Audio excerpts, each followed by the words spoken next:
Welcome to Paddling Adventures Radio. I'm Sean Rowley, and with me is Derek Spesh. Hello. How's it going, Derek? Fantastic, man. Hey, I still got a rash. Still got that stupid, was it hickory, tussock, moth, caterpillar rash. It's a mouthful, that stupid creature. But I'm still itchy as heck. I'm thinking you shouldn't put it in your mouth. We have company this week. Yes. All the way from British Columbia. Specifically, Okanagan Valley. Penticton. There we go. So I would get messages once in a while from this fella saying, hey, did you guys hear about this? Oh, no, we didn't. Did you hear about this? Oh, that we did hear about. How about this? Oh, no, we didn't. And if you go back occasionally through our 500 plus episodes, you will hear us talk about a fella named Mike Nichols. He is here with us live and in person. How you doing, Mike? He's in studio. Welcome, Mike. Right here with the esteemed Sean and Derek. Oh, let's not go that far. Yeah. I was going to use notorious, but that has negative connotations. Well, we'll take it. And the reason he's allowed in our house, what do beer. I got in my hand? Beer all the way from BC. Yes. It's a Slackwater Brewing out of Port Moody, BC. And it is good. It's very good. This is Headwaters Pilsner. And I don't know if you said, you allowed to carry beer across provincial borders without paying? You can't sell it across borders. They're trying to break those things down and fix that issue. Oh, okay. I'll give you your $10 you can back. you can bring your own. We'll mail you the cans back. Yeah. I think it's like a personal use thing. You can bring it. Because I remember during COVID, there was a lot of issues of at the border, people were getting caught bringing beer across the Quebec border. Oh, right. Yeah. Well, we can drink this faster than the cops can get here. You got it. Prove they were full. Brought it for the labels. Right? That's it. Yeah, we collect empty cans, officer. Let me check outside of my recycle bin. Yeah. There's a bunch of them. So we've had people bring us beer from the Yukon, from the BC, from out east, down through the States. Wow. Yeah. This is awesome. It's a treat. It is a treat. Yeah.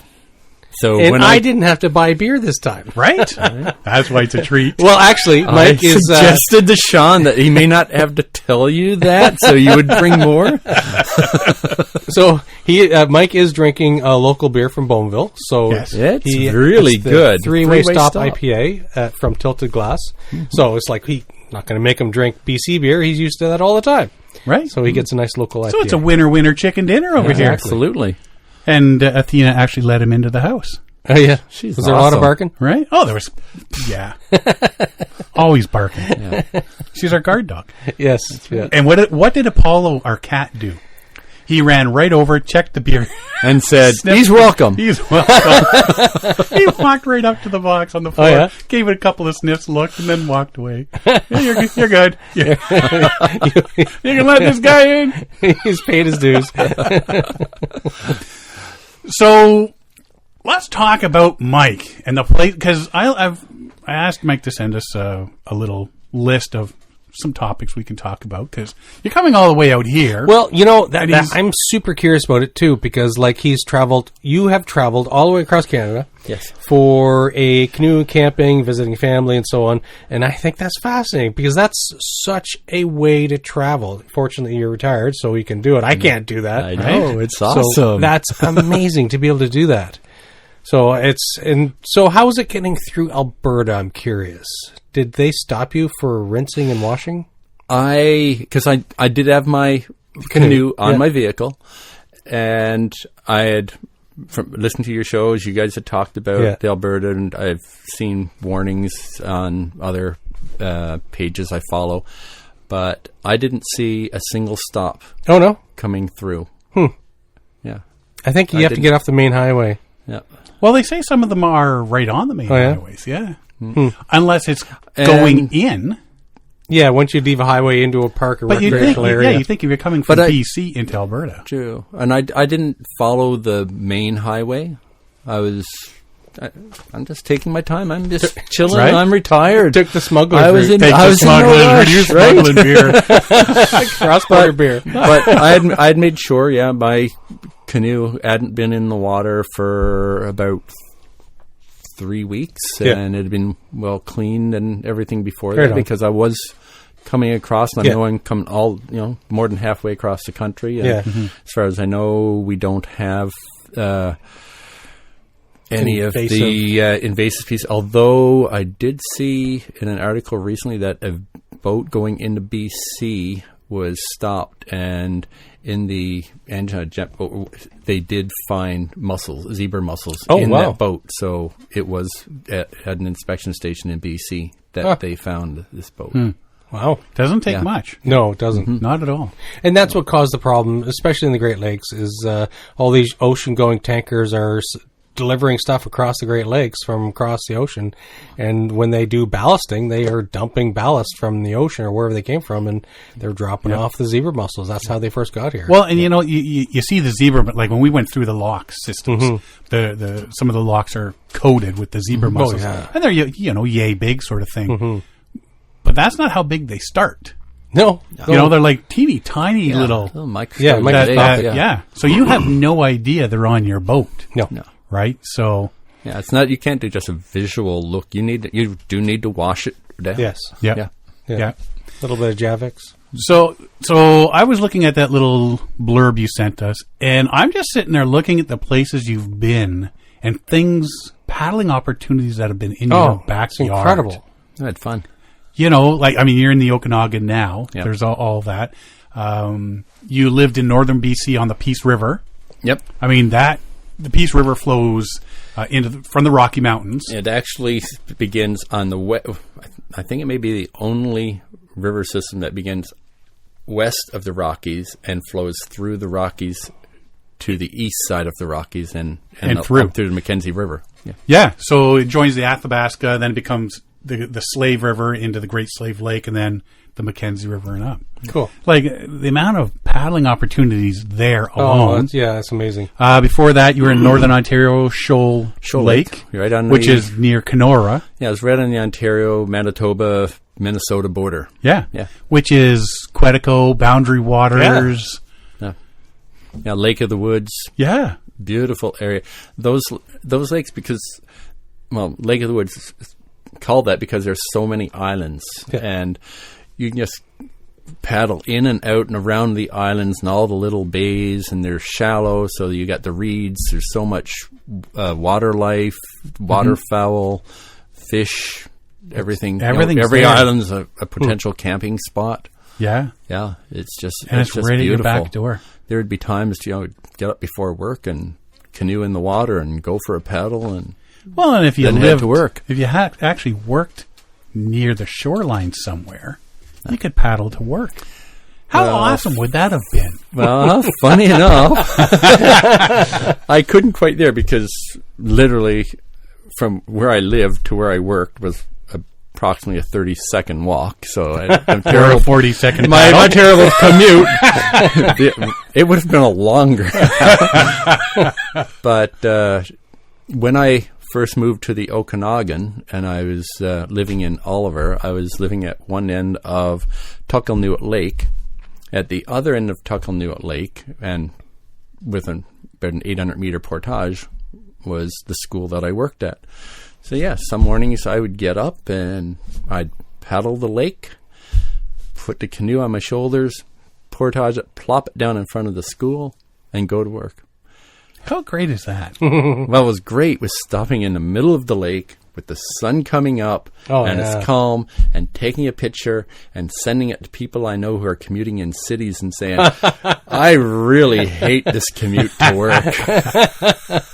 The traffic jam. There's loons in front of you. Really, right? It was, I'm being blocked by wildlife today. There's loons. I can't come to work today. I'm sorry.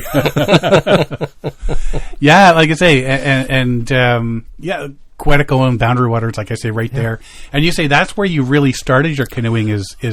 I did. I grew up in Newfoundland. My father was a guide. He worked around canoes all his life. But I was much younger and he worked away, so canoeing was more or less what he did with work, not at home. And we were on the river. We did have a canoe, but I was too young and not allowed to take it out. So when I grew up, I moved to Ontario in Shoal Lake. I was surrounded by all this water, and I heard that somebody had a canoe for sale. So I went to check it out, and it was a 16-foot fiberglass Prospector Scott canoe, and it was being sold by this elder Indigenous lady. She had been using it to harvest wild rice traditionally, right? Where they would have two sticks, bend the rice over the gunwale of the canoe, and beat it with the other stick to get the rice to fall into the canoe, and then they'd go back and scoop it out. Well, the center thwart would get in our way with the beating with the stick. So she had one of her sons remove the center thwart. Okay. Well, it's kind of important to a canoe. So by the time I got this canoe, which I paid $125 for, and got it home, I recognized I need to get a thwart to put in here. So I got a thwart, pulled the sides that had started to spray out. Right. Pull this in, gave it a new paint job, and that's what I had used for the 5 years I was in Ontario. When I moved out west, it got thrown aboard the minivan and brought to Hudson's Hope, and we used that on the Peace River. We were going up the Alaska Highway onto the lakes up that way. Cameron Lake, where our school district had an outdoor ed center. Everywhere. It's amazing where you take your first canoe and how long you hang on to it. Mm-hmm. Yeah. And then there comes a point where, and I guess it's like that with most sports. There comes a point where you're like, you know what? Either I'm going to invest in better, more expensive equipment, or I'm just going to find something else. And usually I find it's you buy your $125 canoe turns into like something with a couple extra zeros. A $3,400 Kevlar Clipper canoe. Yeah. We had, I think our first canoe, it was fiberglass. It was a bit of a freighter. Like I say, I could stand up and fly fish out of this thing, and it was almost 100 pounds. But it cost us for the canoe, 2 life jackets and 2 paddles was like $400. Right. And it went everywhere with us for years until one day I'm just like, you know what? Like, we are so into this now. Time for something new. Yeah. Mm-hmm. And we ended up with a Swift Prospector, and it's just not looking back. Yeah. You know? And it's like I say, I think that's with all sports. You start out with something that you can afford. And, because you don't want to spend like $3,000-$4,000 on a canoe and find out you hate water. Yes, yesterday I stopped in at Swift up in Algonquin. I hate stopping there. And took a couple of test paddles of their 14-foot Prospector, Carbon Fusion. Yeah.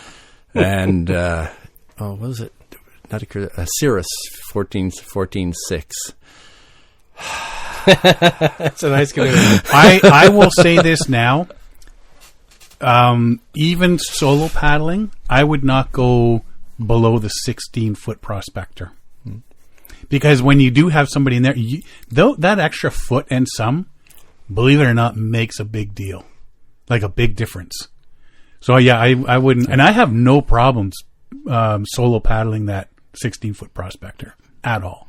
Yeah. Well, I've soloed it quite a bit. And I did my Lakewater instructor certification course in the 16. Actually, the first time I did it was in a 17-foot Yukon.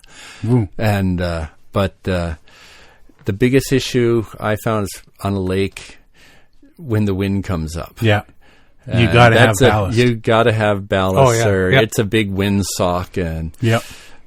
And remember, I tested this 28-pound Yes. canoe as opposed to mine with the wooden gunnels and the kneeling thwart. Now is probably about 65 pounds at least, and with all the portages in Lady Evelyn, and some of them over 1 kilometer long. Yes. And then I go and I get to pick up with one hand a 28-pound, 14-foot, and I think, how many times am I solo canoeing? It's a fair bit. And this would take all my gear. Right? Yeah. And you need gear. It's so light. You need the ballast. So are you still using the Scott?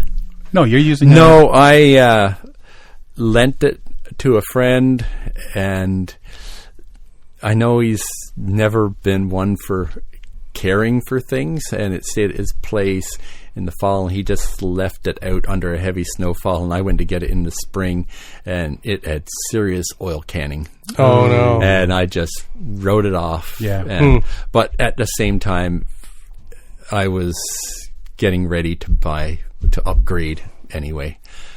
So Right. And what are you paddling now? it's a 16-foot Kevlar Prospector from Clipper Canoe out of Abbotsford in BC. BC all the way, this guy. They were close. Right? I had planned that particular day, but I walked into another outdoors store in Penticton, and there was this canoe inside. Up on the rafter, they had two. They were a dealer for them, a local dealer. Right. And I saw that canoe and said, next thing I know. My story was calling home and saying, I bought you a canoe seat. It's attached to a canoe. But funny how that happens. Well, I didn't go to buy a canoe. I was just going to go look at what was there and price-wise. Yeah. I just couldn't turn, because they had a big sale on at the time, too. Right. So it was just like, I can't turn that down. I bought you a canoe seat. I pick it up next week. There's a canoe attached to it. And we haven't looked back since. So I still have my first canoe.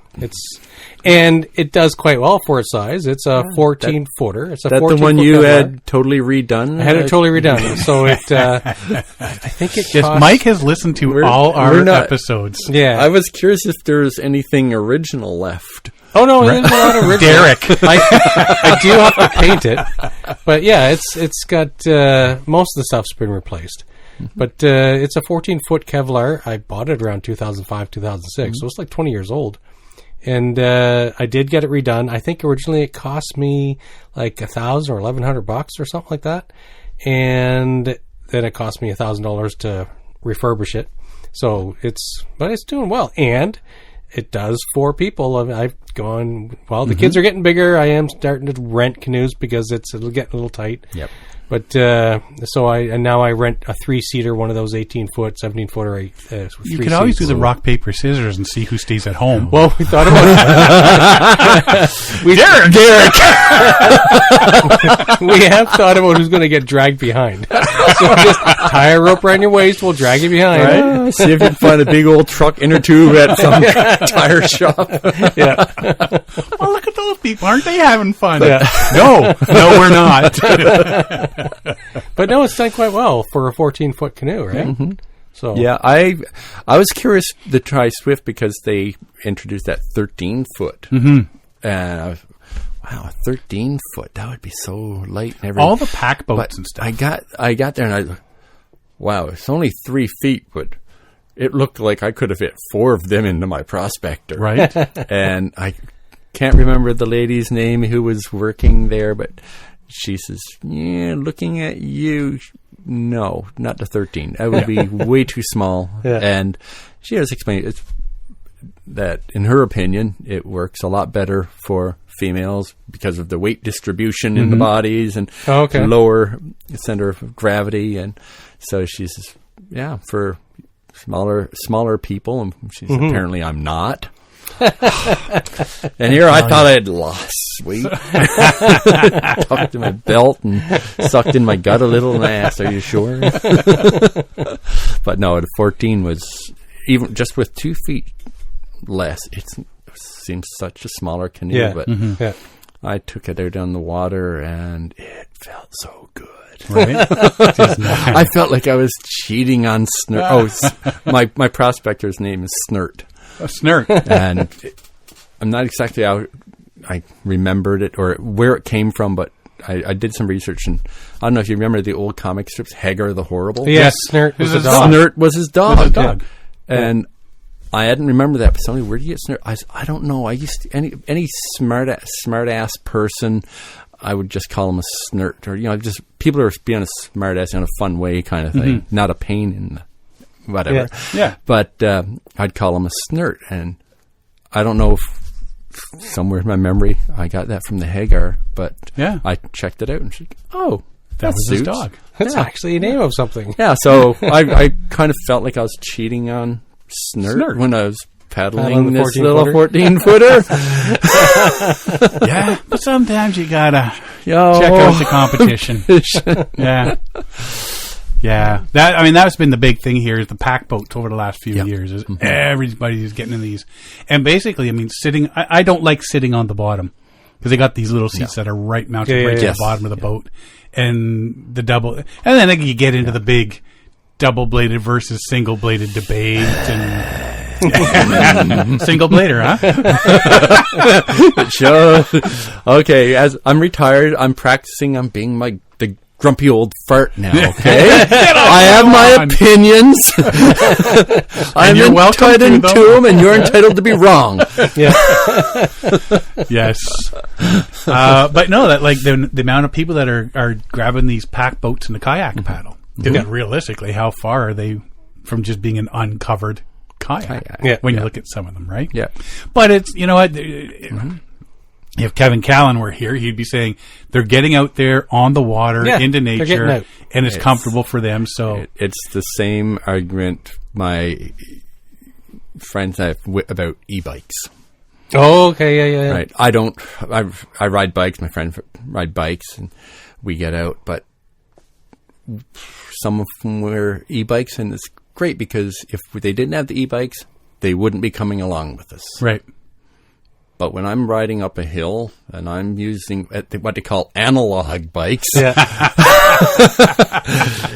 and somebody cruising and not having a sweat at all zooms past me with no effort, I want to say, I'm doing it on my own. Are you not allowed to launch off and kick them off their bike at that point? No passing. If they look at you and smile, I'm pretty sure you are. All right. Okay, good. It's in the rules somewhere. Or if they ding their bell incessantly. That's a pass. Hockey sticking to the spokes. So, yeah, I get the double blade. I've listened to it, and I understand what people say, but I'm an old-fashioned traditionalist, and as long as I'm holding a paddle, it's only going to have one blade. If I'm in my kayak, I'll definitely grab a double blade. Exactly. But no, the canoe, I still prefer. And I've tried double blades in the canoe. Even my Osprey, which is like a little 15-foot solo canoe. Yeah. And I just did not like using the double-bladed paddle in the canoe. Just feel weird, dirty. Like you're cheating. Right? It's like when an Olympic athlete was found out that they've been doing steroids.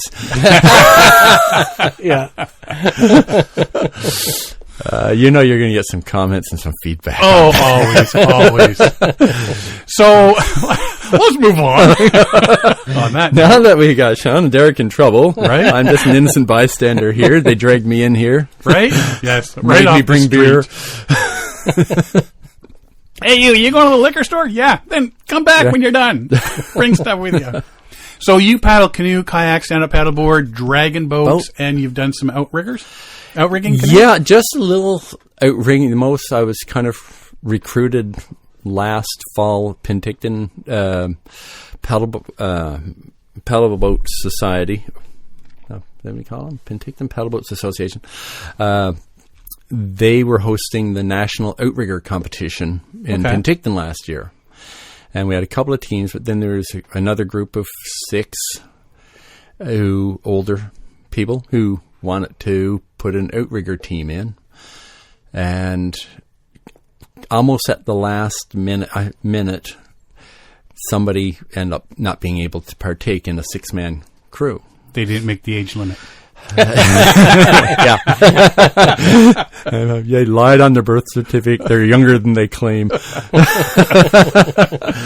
And I got a call going to work from one of the paddlers on one of the other boats, and he's a coach, and he's actually our co-captain on our dragon boat team as well. And he says, Mike, would you be able to paddle an outrigger at this competition in a couple of weeks? And I'd been asked previously, but I was like, well, we're doing dragon boating. We got dragon boat competition now, outrigger, and I'm going to have to practice for that. It's busy. It's going to take up a lot of my time, kind of thing. And I didn't want to really commit. But I said, okay, well, now there's only 2 weeks of practice left, and dragon boating is finished. So sure, I'll step in. So he just felt that I'd be a good fit in the team and get out and train for 2 weeks, and entered into this national competition with this team in Penticton, and went out and raced. I think the course, was about 10 kilometers long. Whereas dragon boating, we have our 250-meter sprints, and then the longer races are 500 meters. Right. So dragon boating is a sprinty kind of a thing, whereas the outriggers tend to be longer distance. They just went and had the lake-to-lake competition in Okanagan. So they went the full length of Okanagan Lake, which I think is 110 kilometers. It was a relay with teams, right? So they had 2 crews of 6, and I think there was 4 legs, so one crew would go like 25 kilometers where it was a convenient put-in spot, and then the next crew would jump in, and while the other crew raced down with a vehicle, and the next crew would go to the next leg, and then they'd switch over and do the full race. So the outriggers tend to do much longer distances and longer practices. Well, we've seen the ones out on the ocean where they... people jump out one side, and then the other ones that are floating in the water jump in, and they don't really miss a beat. It's like, I'd be the guy that gets run over. No more, the sharks will take care of him. He wasn't pulling his weight anyway. Whatever happened to? So you enjoyed doing the outrigger? Yeah. My biggest problem with the outrigger is you change sides about every 13, 15 strokes. Right. And if you are, I'm trying to remember now, number 4, you do the counting, and then you call the hut-ho to signal everybody else to go. Well, if I end up in seat 4...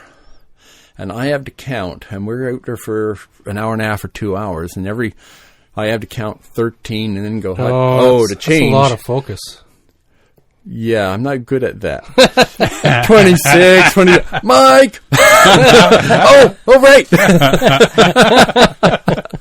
Just checking. Fell asleep, daydreaming. Because the front there's names for the ones in the front and the middle section and the back section. Yeah, and I can't remember what all that is. Yeah, neither can I right now. Yeah, I know one's like the power and one's steering. You got in the back the coxswain. It's steering. But no, I just stick me at the front. Yeah. I'll just be the guy at the front. And that's what I do in dragon boat. We're here. We're just motor. Yeah. We're just motor. You're just paddling. You're paddling on one side for the full length of the race. Yeah. That's it. There's no time to change because you'd have to change actual sides of the boat and everything. It wouldn't make the race very interesting. Right? You got about 2 minutes to paddle, and somewhere in the middle, everybody's changing sides as well. That'd be awesome. Just an extra challenge to the day, for the people on shore. Right? It was why did they all of a sudden take a left? Well, have you ever seen the snake boat racing? Yes. Which are longer than dragon. Oh, yeah. And they got 8,000 people in there? And it's the first 10 people are drawing on a side to get this thing turned around. something less than 10 miles. Yeah. Well, and we see the ones that they end up going, they have to make a turn into a canal or something like that. Right that into was a set concrete Turkey wall or something like this. India does it. And India. Yeah. It's just like, no, thanks. No, we're all going to Or you see the ones where there's fewer, but there's some kid on the bow. Oh, that's He's been making rocking like a chicken on the bow. Yeah. And it's like, what is going on? Right? If we're losing, I'm knocking them off. Like a bad hood ornament. Sorry, Billy Bob. Why are they all chasing that kid? So how did you place in your outrigger canoe race? I can't remember. Oh, so it wasn't first. There was no medals involved. There's no more hardware hanging off my bedstead. But we didn't finish last. I know that. Oh, that's good. We didn't finish last. In fact, I know for a fact there were two other boats behind us. Oh, there you go. So, yeah. And, but the way it was organized, we went out in east. I think there was like 20 an hour heat. So there were different categories racing all at the same time. Okay.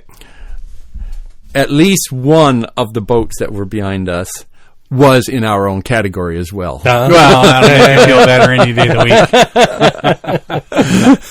week. The octogenarians, they may have been back there too, but whatever. The nearsighted people. You guys know where we're going? I don't know, there's a big blob moving up there. Follow them. That was a fishing boat. Yeah, I don't know. They took a left turn too and ended up out in the ocean somewhere. I don't know. If you hit the ocean from the Okanagan Lake, you definitely took a wrong turn. You definitely went the wrong way. I heard they were portaging over the mountains or something. I don't know. They thought it was part of the deal. Let's talk the Bowron Circuit. Mm-hmm. Bowron Lake is a large wilderness area on the western slopes of Caribou Mountain. Yep, and it's called the Bowron. Bowron? Bowron. Bowron? Bowron. Bowron. I always thought it was the Bowron. No. Bowron. The Bowron Lake Circuit. Bowron. Bow, not a bow. See? It's hard. It's one of those homophones. Well, see, because my last name is Rowe, not Rao. Yeah. See? You create the row. On the western slopes of the Caribou Mountain Range, it is 116 kilometers or 73 miles of canoeing and kayaking route in nice old British Columbia. It loops through a chain of 12 interconnected lakes and rivers, has 11 portages. For a shorter trip, the west side of the circuit can be paddled in 2 to 4 days.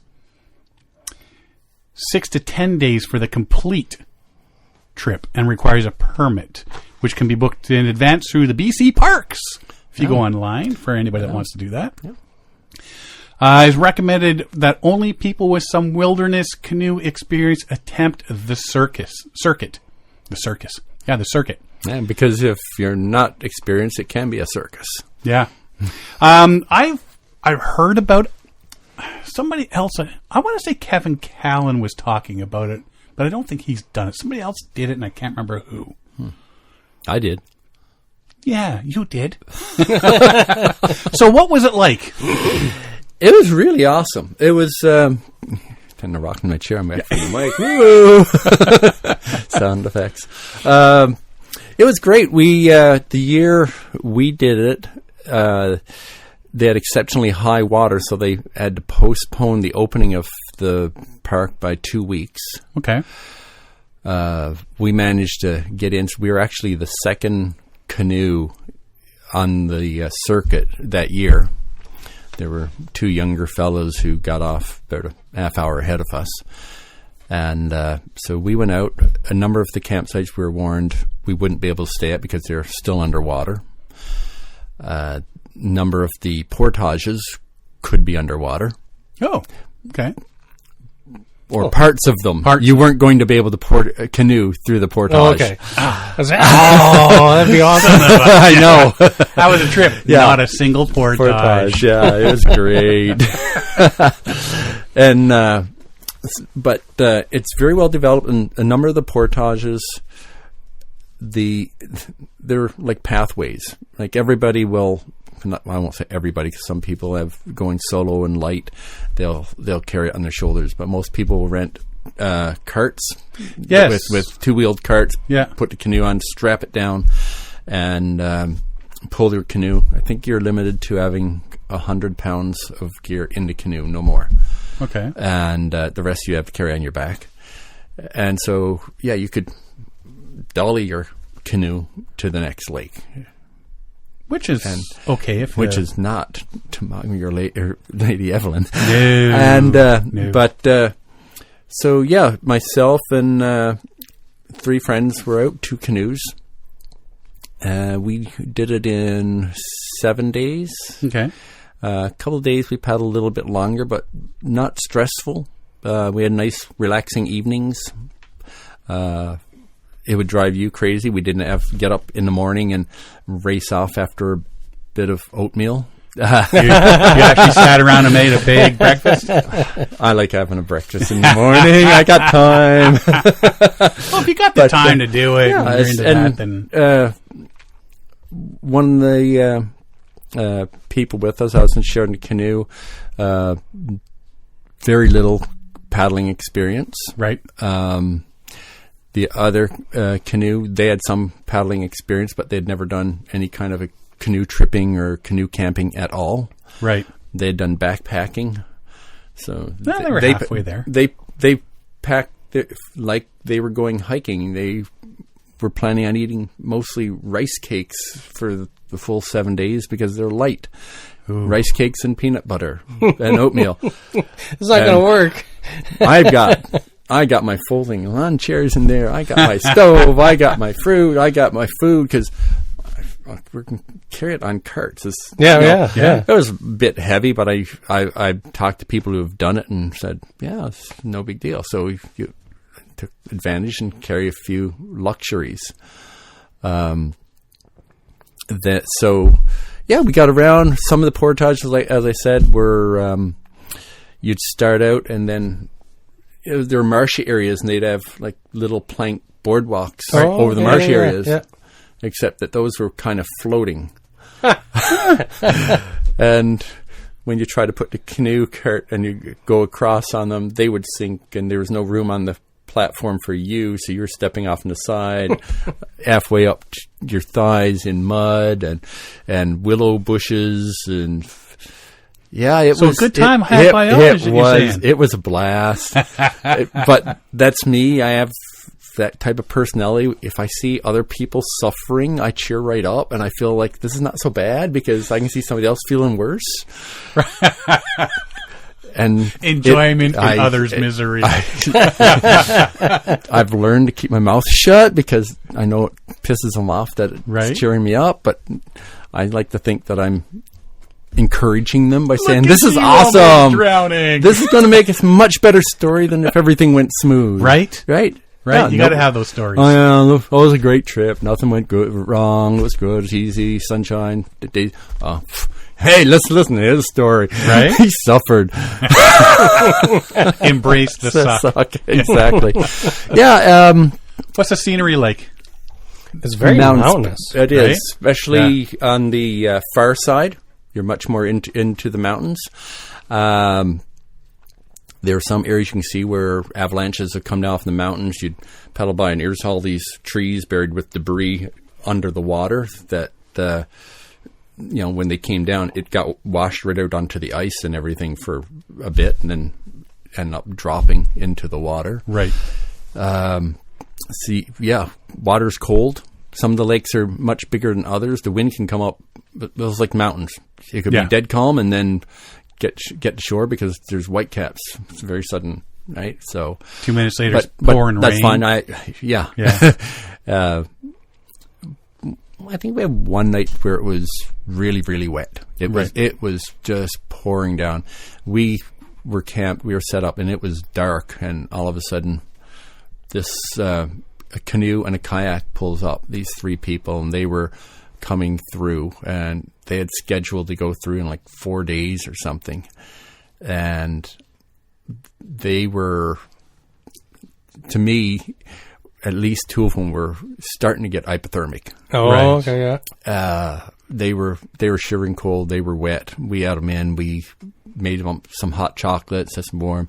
They changed, but they were insisting that they had to go on to the next. So they warmed up. And It was. going. It was. We're saying it's dark. Yeah. But where we were, then that portage was bypassing a waterfall, or depending on the water levels, a fall or a really severe rapids, and Right. it would be definitely a class 3 for about 250 meters Okay. or so. But there was also some rock hazards. So you didn't need to know what to do. So they were going to bypass that and just get down to the next lake to start the next day. But we're like, you can set up here. It's a shelter. Everything's dry. So we never saw them afterwards, dead or alive. So no bodies. So Just we gotta assume hope for the they best. got through. Yeah. But I didn't think it was a smart move for them to make. It was Yeah. so close. But you know, You gotta call it a day at some point. yeah.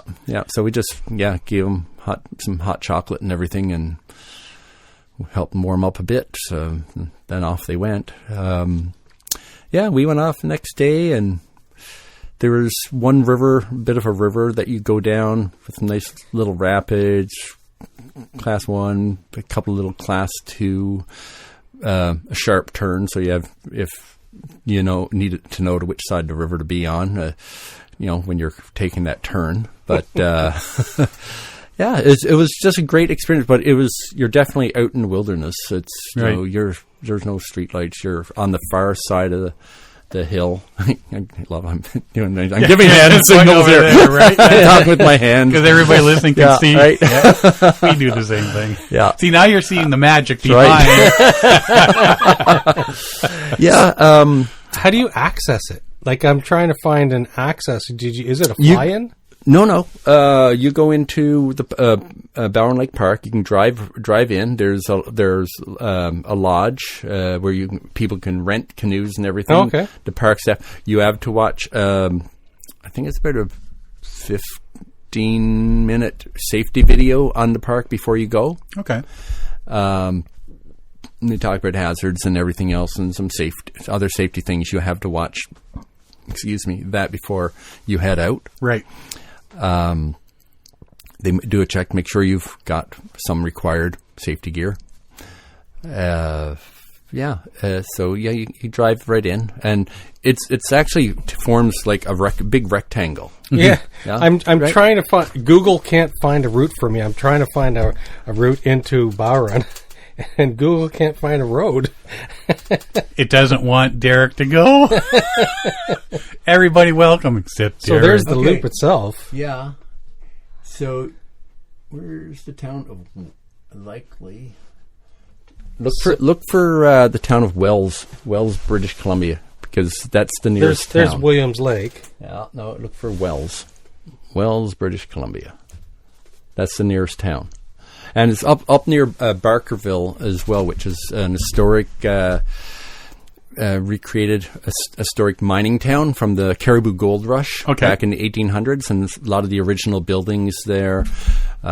They hire actors during the summer to act like characters from the actual town at the time. Right. Yeah. They have a blacksmith shop. I think Okay, now I see the road. Pioneer Village or something. There's a Pioneer Village. Oh, Black Creek Pioneer Village. Something here. like that. Yeah. Where they have characters in uniform or What do I call costume. them? Cosplayers. Yeah. Yes. Recreation. Yeah. Cosplayer. Yeah. They're cosplaying as miners Yeah. from the old 1800s. Yeah. Yeah. What about wildlife? Not much. Oh, first, I'll say what really surprised me most. I was there, years back. Some lady, I can't remember her name, wrote the book Silent Spring. It made me think of that. yeah. Man, Laura, I can't remember her name, but I was struck that I wasn't hearing any birds at all. Maybe it was the year that we were there, that it was a cold late spring and everything else, and nesting hadn't started. The birds were saying, yeah, this weather's crap. We're waiting somewhere else. But I was really struck. I saw a chickadee. Others saw a couple of crows. And that was it. But I think on our third day, when we saw our first moose. Okay. And our fifth day, we came out and we just finished a portage. And one of my friends, Bob, he's, Mike, look. And I said, what? I look, well, there's a moose, and you finish the portage, and there's a narrow stretch of water, and there's a big bull moose in the reeds feeding away. On the other side, separating maybe 100 meters, there's a big cow moose feeding away, and the path out is straight between them. And he was kind of concerned about this big bull moose and what's going to happen. We're in a canoe. We go too close to the moose. I says, they see hundreds of paddlers go through here every year. He's eating. If an animal is stressed, it doesn't put his head under the water to keep eating. Yeah. So it's totally relaxed. We're here on shore. We just paddle down the middle, and that's it. Don't stop, don't harass, don't say anything, and just paddle on through. So we did, and they just kept eating the cow moose, looked at us for a bit, and put her head under the water and came up mouthful of reeds, and big bull moose. It was so awesome. It's just to see this big animal, its head under the water, and that big head come up, and water's just flowing off it, right? And it's just eating away. And seeing that the first time is so cool. Oh, it is so awesome. Yeah. So that was totally thrilling. And no big orange sheep, no bears, no, we didn't. But it's funny enough, the two young fellas that I said got on the lake before us, we ran into them because we could watch them. We were on a campsite on one side of the lake. They were on the other, and we were watching them like, oh, they're leaving their campsite. They're in their canoe, and they just sat there for about a half hour. And we're wondering, that's weird. And then they went back into shore. And well, I guess they were fishing or something. We ran into them the following day, and they says, a grizzly came down, checked out our camp. We retreated to the water, and we were just offshore watching the bear sniff through everything. And it ate some of the food. It didn't really... tore up one of the guy's packs. Right. No big deal, because he wasn't wearing it. But he managed to do some repairs. He went off, and they just waited for a while. They went in, just gathered up all their stuff, threw it in a canoe, and took off. Figured they'd straighten things out later. Yeah. So they had the grizzly, and another site we were going to go in, and there was a sign up saying, this site closed. A habituated grizzly seems to be in this area. Right. So until this situation is resolved, no camping here. Right. Yeah, I couldn't imagine anybody arguing with that particular sign. A lot of people disagree with signs, but that was I came across one of those McCraney or Manitou. I think it was McCraney. Oh. And there was an island site, and it said this site is closed due to bears. Mm-hmm. And I guess there was something going on where the bears kept coming to that site. One site, yeah. Right. So they closed that one site. Mm-hmm. Yeah. Turned out later there was also a dead moose on that site. Oh, there you go. So, we'll just hang up. Yeah, you want to say there's bears, so don't camp here? I'm good with that. I'll listen to you. I am good with that. Right? Yeah. The one thing I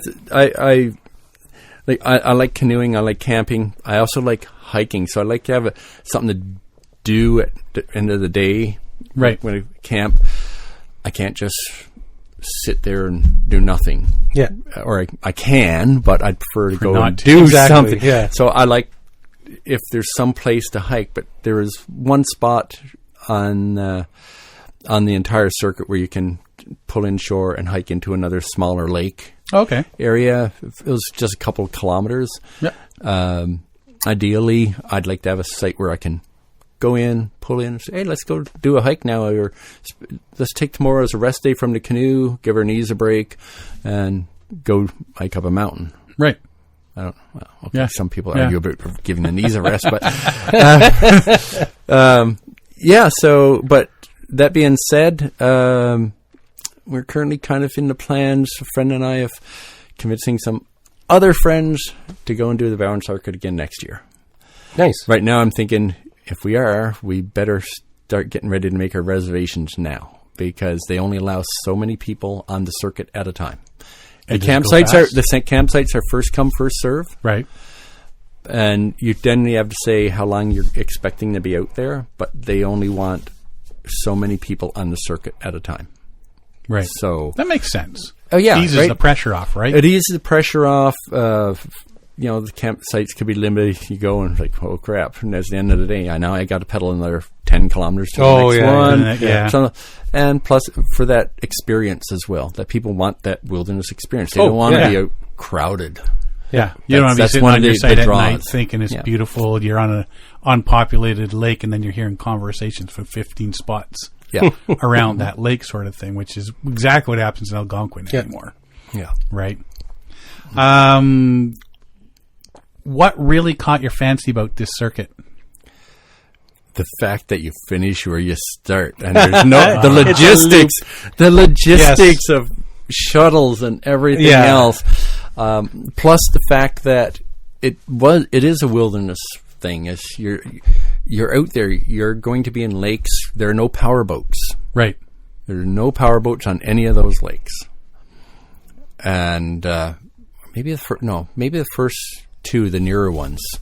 But once the portage. Once the portages, nobody seems to want to carry, aluminum boat, a 16-foot Lund and a 250-pound Merkle. Right. On a portage. I can see why. Right? Yeah. So that really appealed to me. The mountains look pretty big in that area, so I imagine it'd be nice from that fact alone. Mm-hmm. Mm-hmm. It is. Oh, it's quite scenic with those mountains. It's really is, especially on the backside. I think last year they were the year before, they end up evacuating people from there because there's a big forest fire on that back side. Oh, okay. Yeah. Right. And I don't know how much it burned, but there's also evacuate people now, because if the fire gets close, we're not going to be able to, right? Because if the weather is bad or the smoke gets too bad, it's dangerous to put a helicopter crew in or a plane crew to evacuate people. Oh, yeah. Yeah. Yeah, we got Athena down here tonight just soaking up the love. Oh, yeah. She's a great girl. Yeah. Yeah. From there, you've also done the Yukon River from Whitehorse to Dawson. Yep. With somebody or solo? With my brother. Shall we just cut this short? It was great. We actually, myself, two brothers, and my nephew, we were discussing it a few years ago when my mom passed away, and we were all the family together, and we were talking about doing things that we should stop all coming together during tragedies. And do something. How come we only see everybody at funerals and weddings? Yeah. Tragedies. Yeah. The leading cause of divorce is marriage. So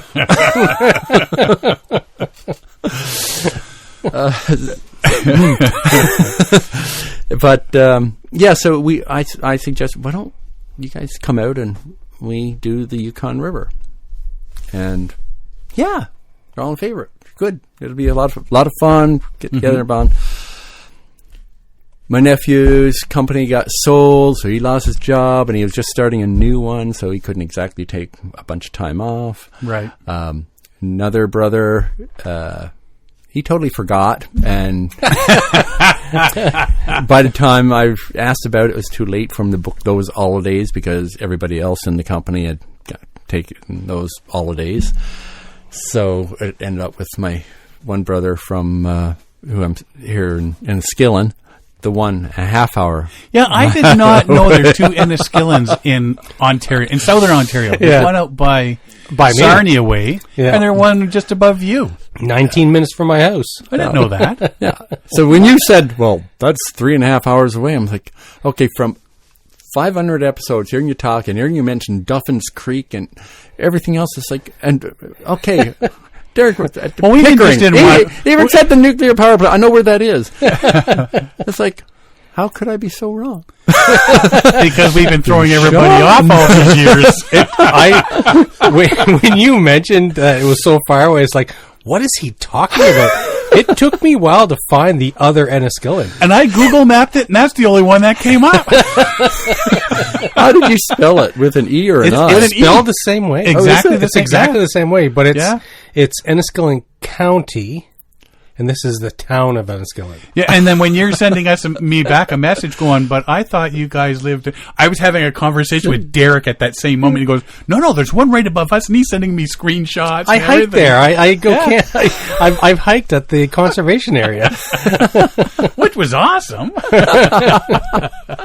So he came up and the Yukon with you. Yeah, and that was something because... he had a hernia, and he was convinced that he couldn't do it. And I says, relax. We're only going to go one way on this river. Yeah.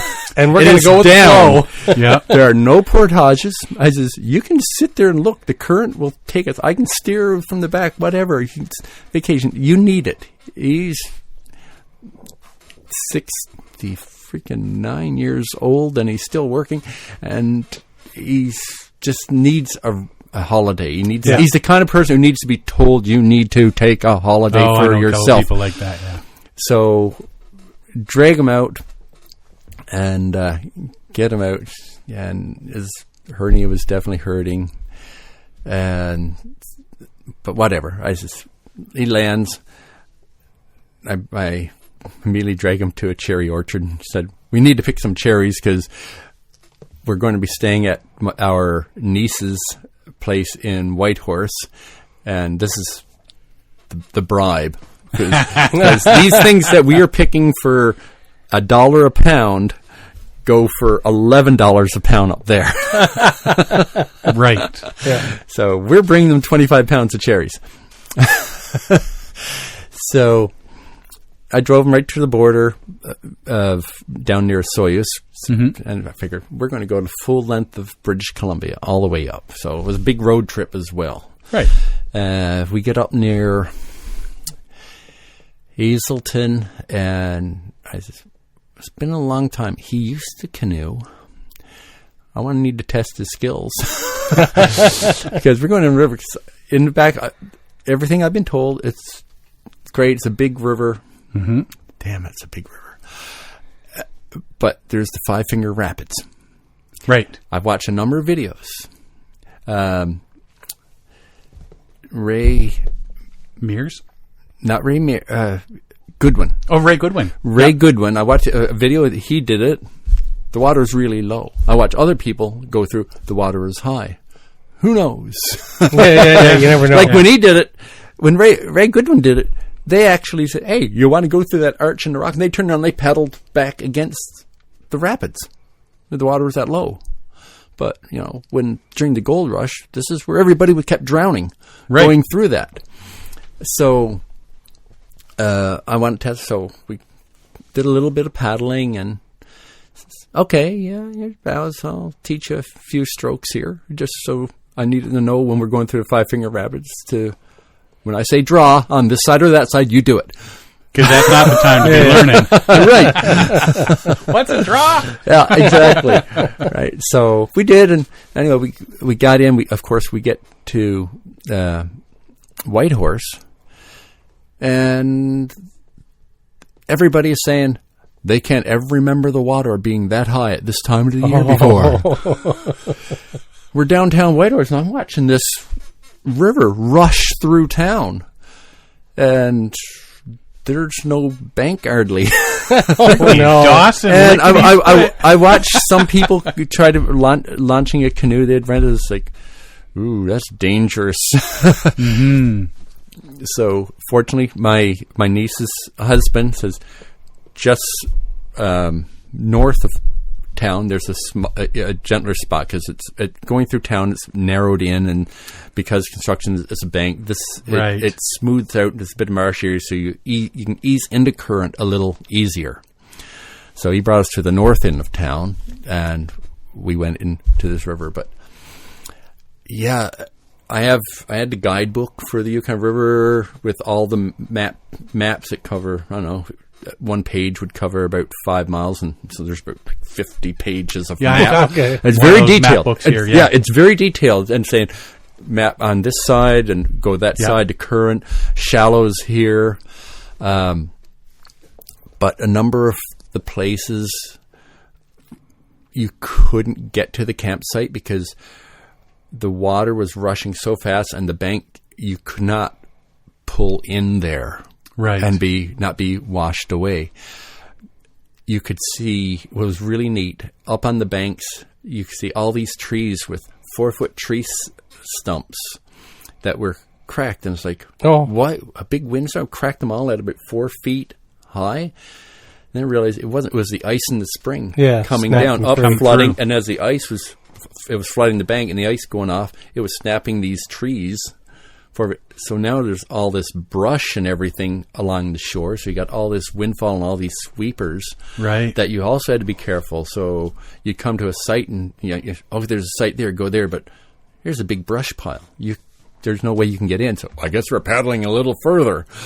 But it's July in the Yukon. The sun sets at 11:45 and rises at 12:15. And so you're paddling it's daylight. You feel tired, but it's still a lot of light. And you look at your watch. That holy crap! Yeah. But yeah, you can cover a lot of kilometers because you're just flying. So we would go a lot further in a day, and I'd think so. We would pull over. We'd get a good camp. Some of them were. It was an exercise. It was an exercise. It's like, okay, where's the brush? We got to and back paddle, get up behind this brush pile, hold on. I got 1 foot in the canoe, 1 foot on a fallen tree, and my brother's up on the bank, and we're passing gear up to him. Sorry, I know you have a hernia. Take this food barrel. Take this pack. And we'll figure it out. We're getting into the canoe the next day. Yeah. Then you got to relaunch again. Yeah. So it was quite a, but you first start, you go down the Yukon River, then you get into Lake Labarge, the famous Lake Labarge. Yes. And unlike the time when the cremation of Temagami, it was not cold. It was calm. It was flat. It was sunny. It was hot. Oh, wow. Really? Oh, we were just roasting. And we got burnt. No big winds. No big winds. And that's the thing you hear about all the time. You always hear about how rough it was great weather until we hit Lake Labarge. Yeah. And the wind. And even John Van Berger. Yeah. Mm-hmm. Yeah. They had the canoe sails. Yes. And they said they had to put them down because they were going way too fast. And he's getting we're getting a bit scared here because we're going way too out of control. Yeah. No, it was dead calm glass. We were paddling and we were just so hot. We're getting burnt. My lips, forgot lips chapstick, and my lips were cracked and baked, and my mouth is all tender every time I eat. Oh, wow. just from that. So I think it was 2 days, but the campsites were great. I think some volunteers come up and put some campsites in. I know Derek's looking at his watch. Mike talks too much. I should have told you I'm a teacher. If I start sounding like a teacher and talk too much, tell me to shut up. I know when my students start looking at the clock on the wall. Derek has to go to work tomorrow. I'm retired. Too bad. I'm starting to feel like Kevin Callahan now. Oh, yeah, I know. That's a 4-hour recording. Can't beat his 4 hours. Yeah, so, and anyway, didn't see a whole lot of wildlife. Saw a moose the first day, a moose and a calf the first day in the willows. Saw a lot of tracks on shore, grizzly tracks, big grizzly tracks, wolf tracks. Saw further down the river the bighorn sheep up in the hills. Oh, wow. They're nice. White, yeah. They're quite off in the distance in there, though. Pulled at one point. Definitely heard a moose decide that if we're coming in, he was leaving and take off through the bush. Right. And judging from the tracks, it was a nice big bull, but never saw him except the tracks. The interesting, like I say, the Peace River is a fairly large river, and it's controlled by BC Hydro with the hydro dams. So when they're in full flood, because California, or there's a heat wave in lower BC, they open up the gates, but it can be a big river and a lot of current. But the Peace River, it's different. It's wide. There is a lot of water, especially that year. And, you know, it's a river you get in because of some underwater obstruction. You get these big upwells of water. And you could actually see that these upwells were like a foot above the rest of the water. Wow. And sometimes they would just come up underneath your canoe as you're paddling, and the canoe would actually slide sideways down off this upwell. How weird. Yeah. It's just because there's some obstruction underneath or curls or whatever. And so, you know, fortunately, you don't have to worry about correcting your course right away because of the big river. Right. But when you got further down, interesting. And they talk about it in the books, and you go past the White River. The White River comes into the Yukon River, and it's called White River because of the silt it brings. All the rock dust, Right, rock dust. And I was reading a report that you can actually hear it against your canoe. The because grit. Of all yeah. I've heard about the that. grit. Yeah. It's true. Yeah. You're there in the canoe. If you stop paddling and the water going past you, you're hearing this hiss that wasn't there before.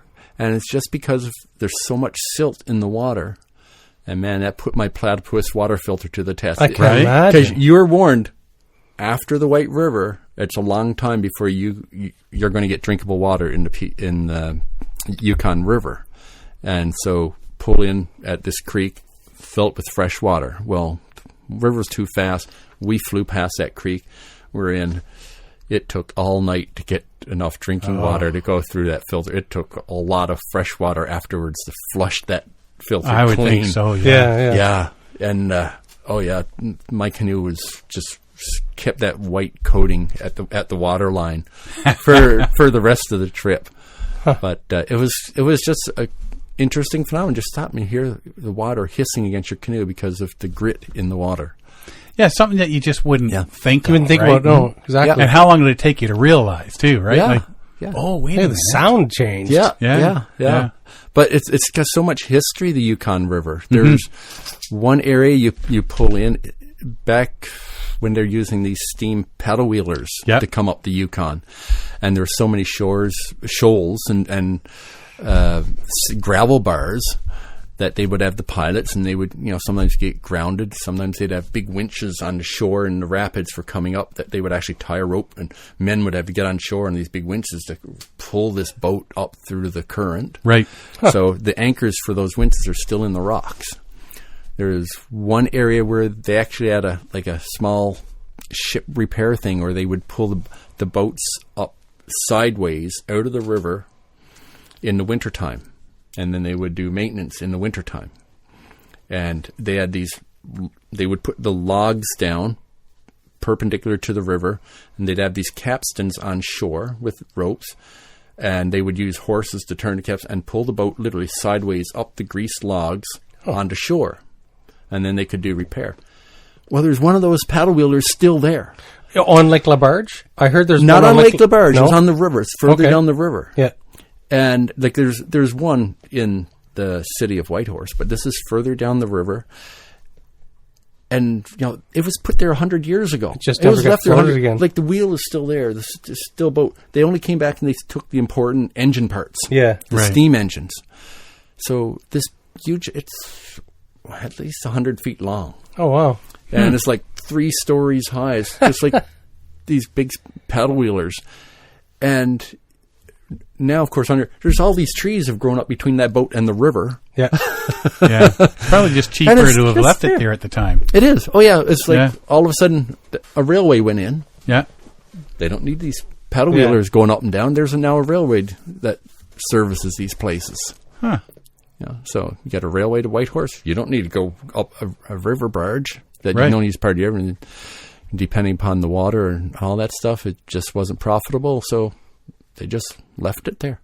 There are still stacks of cordwood that they would hire people to log to feed the steam furnace in these paddle wheelers. There's some places where you can go and still find old rotting piles of firewood. And that's where you camp. Yes. Yeah. Well, as I said, rotting wood. It's kind of like what you're... I think Ontario Parks gets their wood from it. Yes. Wet rotting wood. Yes. So would you go back again? Yukon River? Absolutely. Hopefully it's not as fast. And yeah, it was so beautiful. Going down that river, the mountains, and just even going along Lake Labarge, just going in, there's just the wilderness and the power of the river. It's just phenomenal. And the history. Yeah. Oh, yeah. Absolutely. Yeah. And then you made it all the way to, what is it? No, Dawson City. To Dawson Gertie's or something? Gertie's, and no, I did not drink the drink of the toe? A toe. No. there are some things that I say. Well, yeah, it's like but going to Newfoundland, Newfoundland and kissing a cod. Yeah. Well, first of all, I'm from Newfoundland, so I don't need to. And if you get your kicks kissing a fish, you go for it. But there are other lips that I'd prefer to touch mine too. And it's not a fish lip or a toe.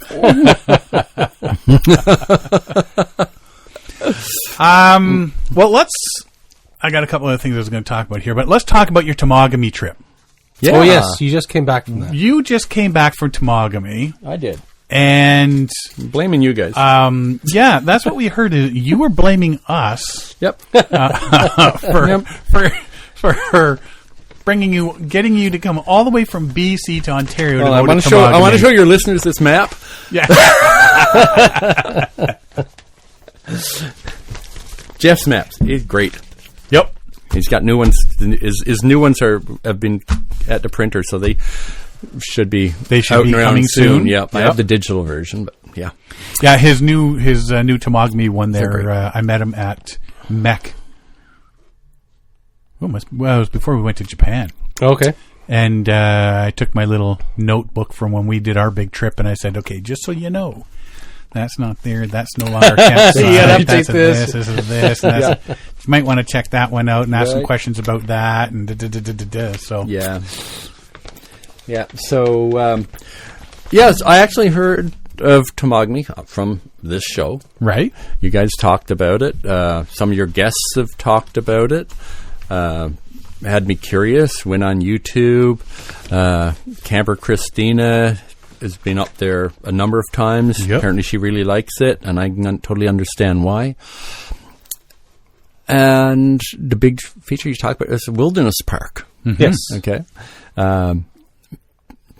Algonquin is, of course, famous, but even you guys mentioned, especially since COVID, it's become very, very crowded. busy.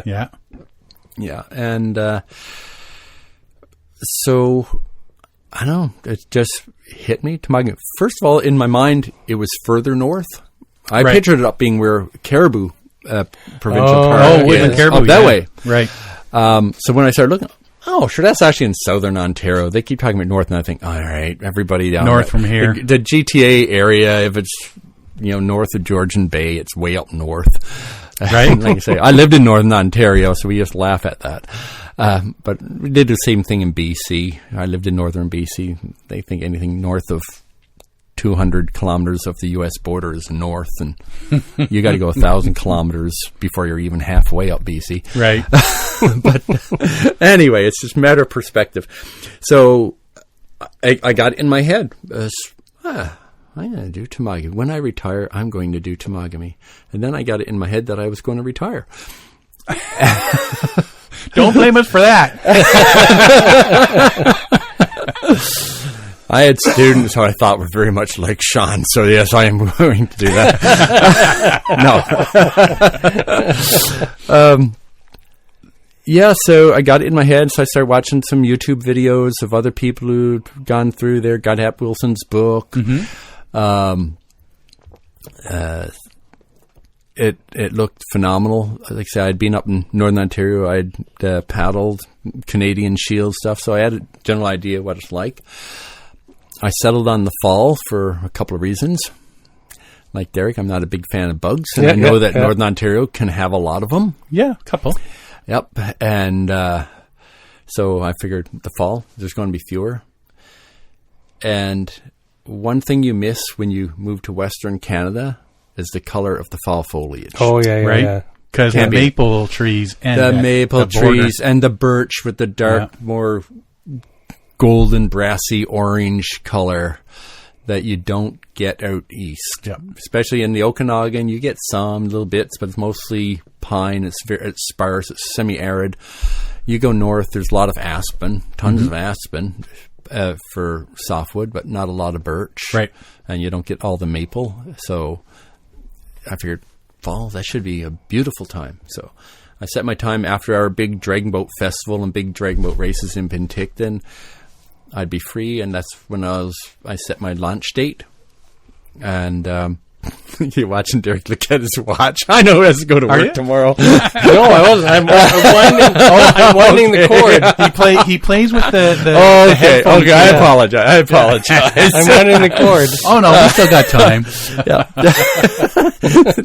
There's still memory left on There's still memory left on that card. I'm not finished my beer quite yet. So, where was I? You decided how many times have I heard that on this show? Where were we? All right, so I decided Temagami. And I decided I was going to do it in Snert. So I was going to load up my canoe and come out. Well, first of all, it was talking about Temagami, and then when I started doing research, okay, there's Temagami, there's Solus, there's Lady Evelyn Smoothwater, there's all people are talking about in this part in one area. So I ordered the big map from the Friends of Temagami. They're planning it. They're planning over there. Right, they're planning map. And that's a big area. Oh yeah. It'd take a long time. And I'm watching videos. Everybody has the routes, and Hap Wilson's got the map with the routes and doing here, there, and there's some routes that start and return to the same spot, which I like because I don't know anybody to do any shuttling or anything else out here because I'm coming solo. I didn't invite anybody, didn't want anybody to come with me. I wanted it to be solo. Right. And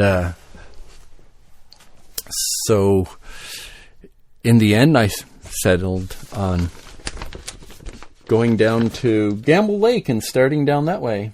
A lot of people go to Gamble Lake. Yeah, and I figured I'd go down and I'd go to Lady M Smoothwater, do some things down there.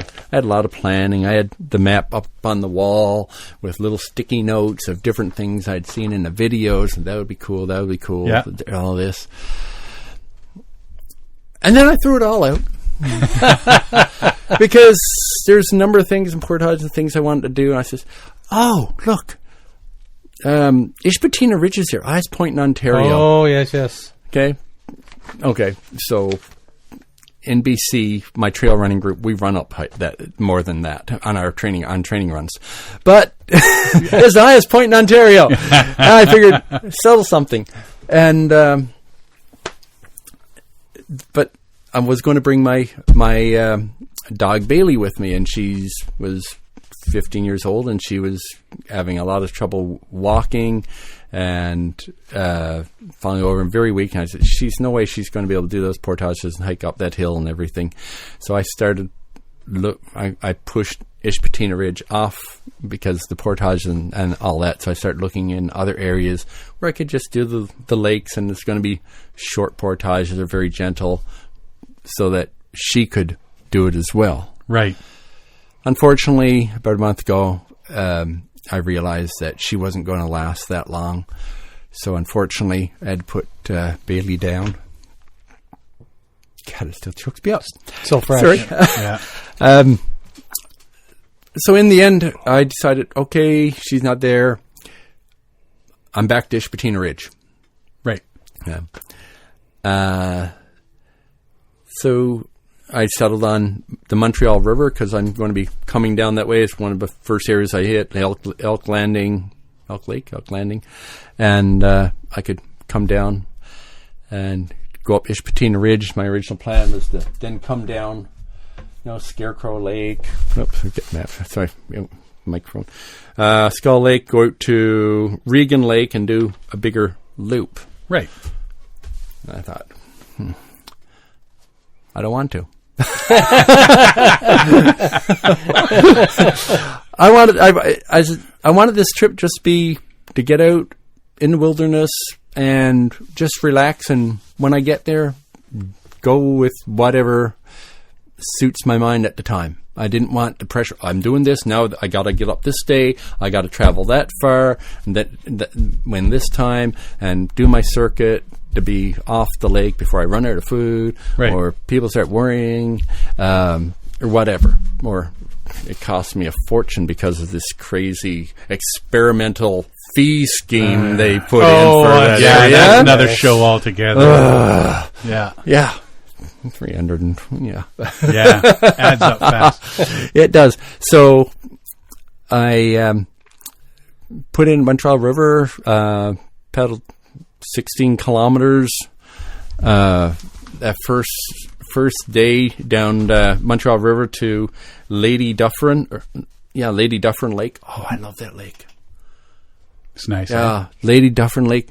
I like it because there's so many flat, reedy areas off on the side, and the hills don't come up right away from the lake. Yep. So you can see some of the further hills. I saw more waterfowl and there on that lake, the herons and eagles and kingfishers, and it was just such a nice place to go in around the different coves and everything. It was just so beautiful. Those are the ones you can follow the shoreline and just spend all day there. Yeah, and you just look, and beavers and muskrats I saw there. Mm-hmm. It was just so much fun. So I went through there and ended up getting to Smoothwater Lake, camped there. My plan was to move on down to McCulloch Lake the next day, but the wind had other plans. Yes. So I got up and I start paddling from the campsite there on the point there on the west side. And to get down to the bottom lake, I'd go past this headland. I saw the lake was as windy as iffy, and I was going to see. But once I went around the headland, I saw all the white caps. It's like, nope, not doing that. Right. So I spent the day. There's a big bay there, kind of a lagoon. Went in, explored there. There's portage going into another small lake. Checked that out. Just spent several hours just puttering around, poking, exploring. Yeah. And then the wind started to die down, and the rain started. But water is water. You're on the water; it's coming down. Whatever. I had a rain jacket; it didn't matter, and it was warm. And but by then it was too late to continue on down. Right. So I said, okay, I'll cross the lake and camp on the beach on the east side of Smoothwater, because Smoothwater's got several stretches of gravelly, sandy beaches, mm-hmm. which was quite nice. So I paddled across the lake, and which I don't normally do. I don't, especially solo, to head across lakes. I like to stick close to shore. Yeah. And just for that reason, but everything dropped so dead calm, and I just a beeline for it and got across, and everything was good. Spent the night there, totally enjoyed it. Watched the beavers working, swimming back and forth, and the family of mergansers and loons. Every single lake had loons. September is usually when they start gathering. Not in flock, just one or a pair. Oh yeah, yeah. And yeah. Which I totally love to hear. But there's those darn portages at the bottom. And they're crazy portage. The first one is only 740 meters, but it's the worst one of all. You come into the bottom of Smoothwater Lake, and all of a sudden, it's a very shallow. The water is very shallow, and all of a sudden, you just can't paddle anymore. Mm-hmm. It's mud. You try to push with your paddle to get closer to shore, and you push yourself forward, but then your paddle's stuck in the mud, and when you pull your paddle out, you pull the canoe backwards. Welcome to Temagami. Right? It's like a catch-22. Push with the paddle, try to get the paddle out of the mud, and you pull your canoe back. So that's it. Out of the canoe, up to your knees in the blackest mud. Stinkiest. My God. To pull your canoe in. And at least it's murky. Then you get a bit closer to shore, and it's less water, so the mud is thicker. But not so thick that it stops your feet from going down, but it does stop the canoe from wanting to go through it. Right. Yeah. So you finally get as close as you can to shore, and then you just unload. And then you look at the portage trail, and it seems like it was part of it was an old steam bed, and it's just covered in these boulders, like head size or sheep size boulders that you have to step on over in between, and they're all wet or moss covered and lichen covered. Yeah. So you got your canoe on your back, a bag on you as well, and you're stepping over this stuff, and it is not fun. Not in the slightest. And then you do discover one of two good things about portages. One. The first one is having the portage done. That's the second one that comes to it is when you walk back to get your other bag, and you actually can look around. Oh, you don't have a canoe on your head. You don't have a canoe on your head. You can actually see. Yeah. And if it's warm, the sun is, you're not baking under that canoe. Which is always nice. Right? So and you're not trapped under there with bugs. And then you go back and you put a bag on your back and a bag in your front, and you step over all these boulders again for the meters. Not fun. And only to go paddle a kilometer. So you're paddling for about 12, 15 minutes, and there's 1120 meter portage to go again. Mm-hmm. And it's the boulder rock ones that are that one, the 1100 one, once you got above the lake water, or like a few little boulders, it was nice and flat, it was wide, it was easy walking, it was a nice path. But then you end it, and there's a 500 meter little pond that you're going to paddle across, and then you're going to empty your canoe, and then you're going to portage it again. Right? Then you're going to go another kilometer, and then you're going to portage again. And so then I got to down bottom of McCulloch Lake. It was late. I'm exhausted. I'm staying here. I thought I'd get to Mahel Lake. Didn't. Did that the following day.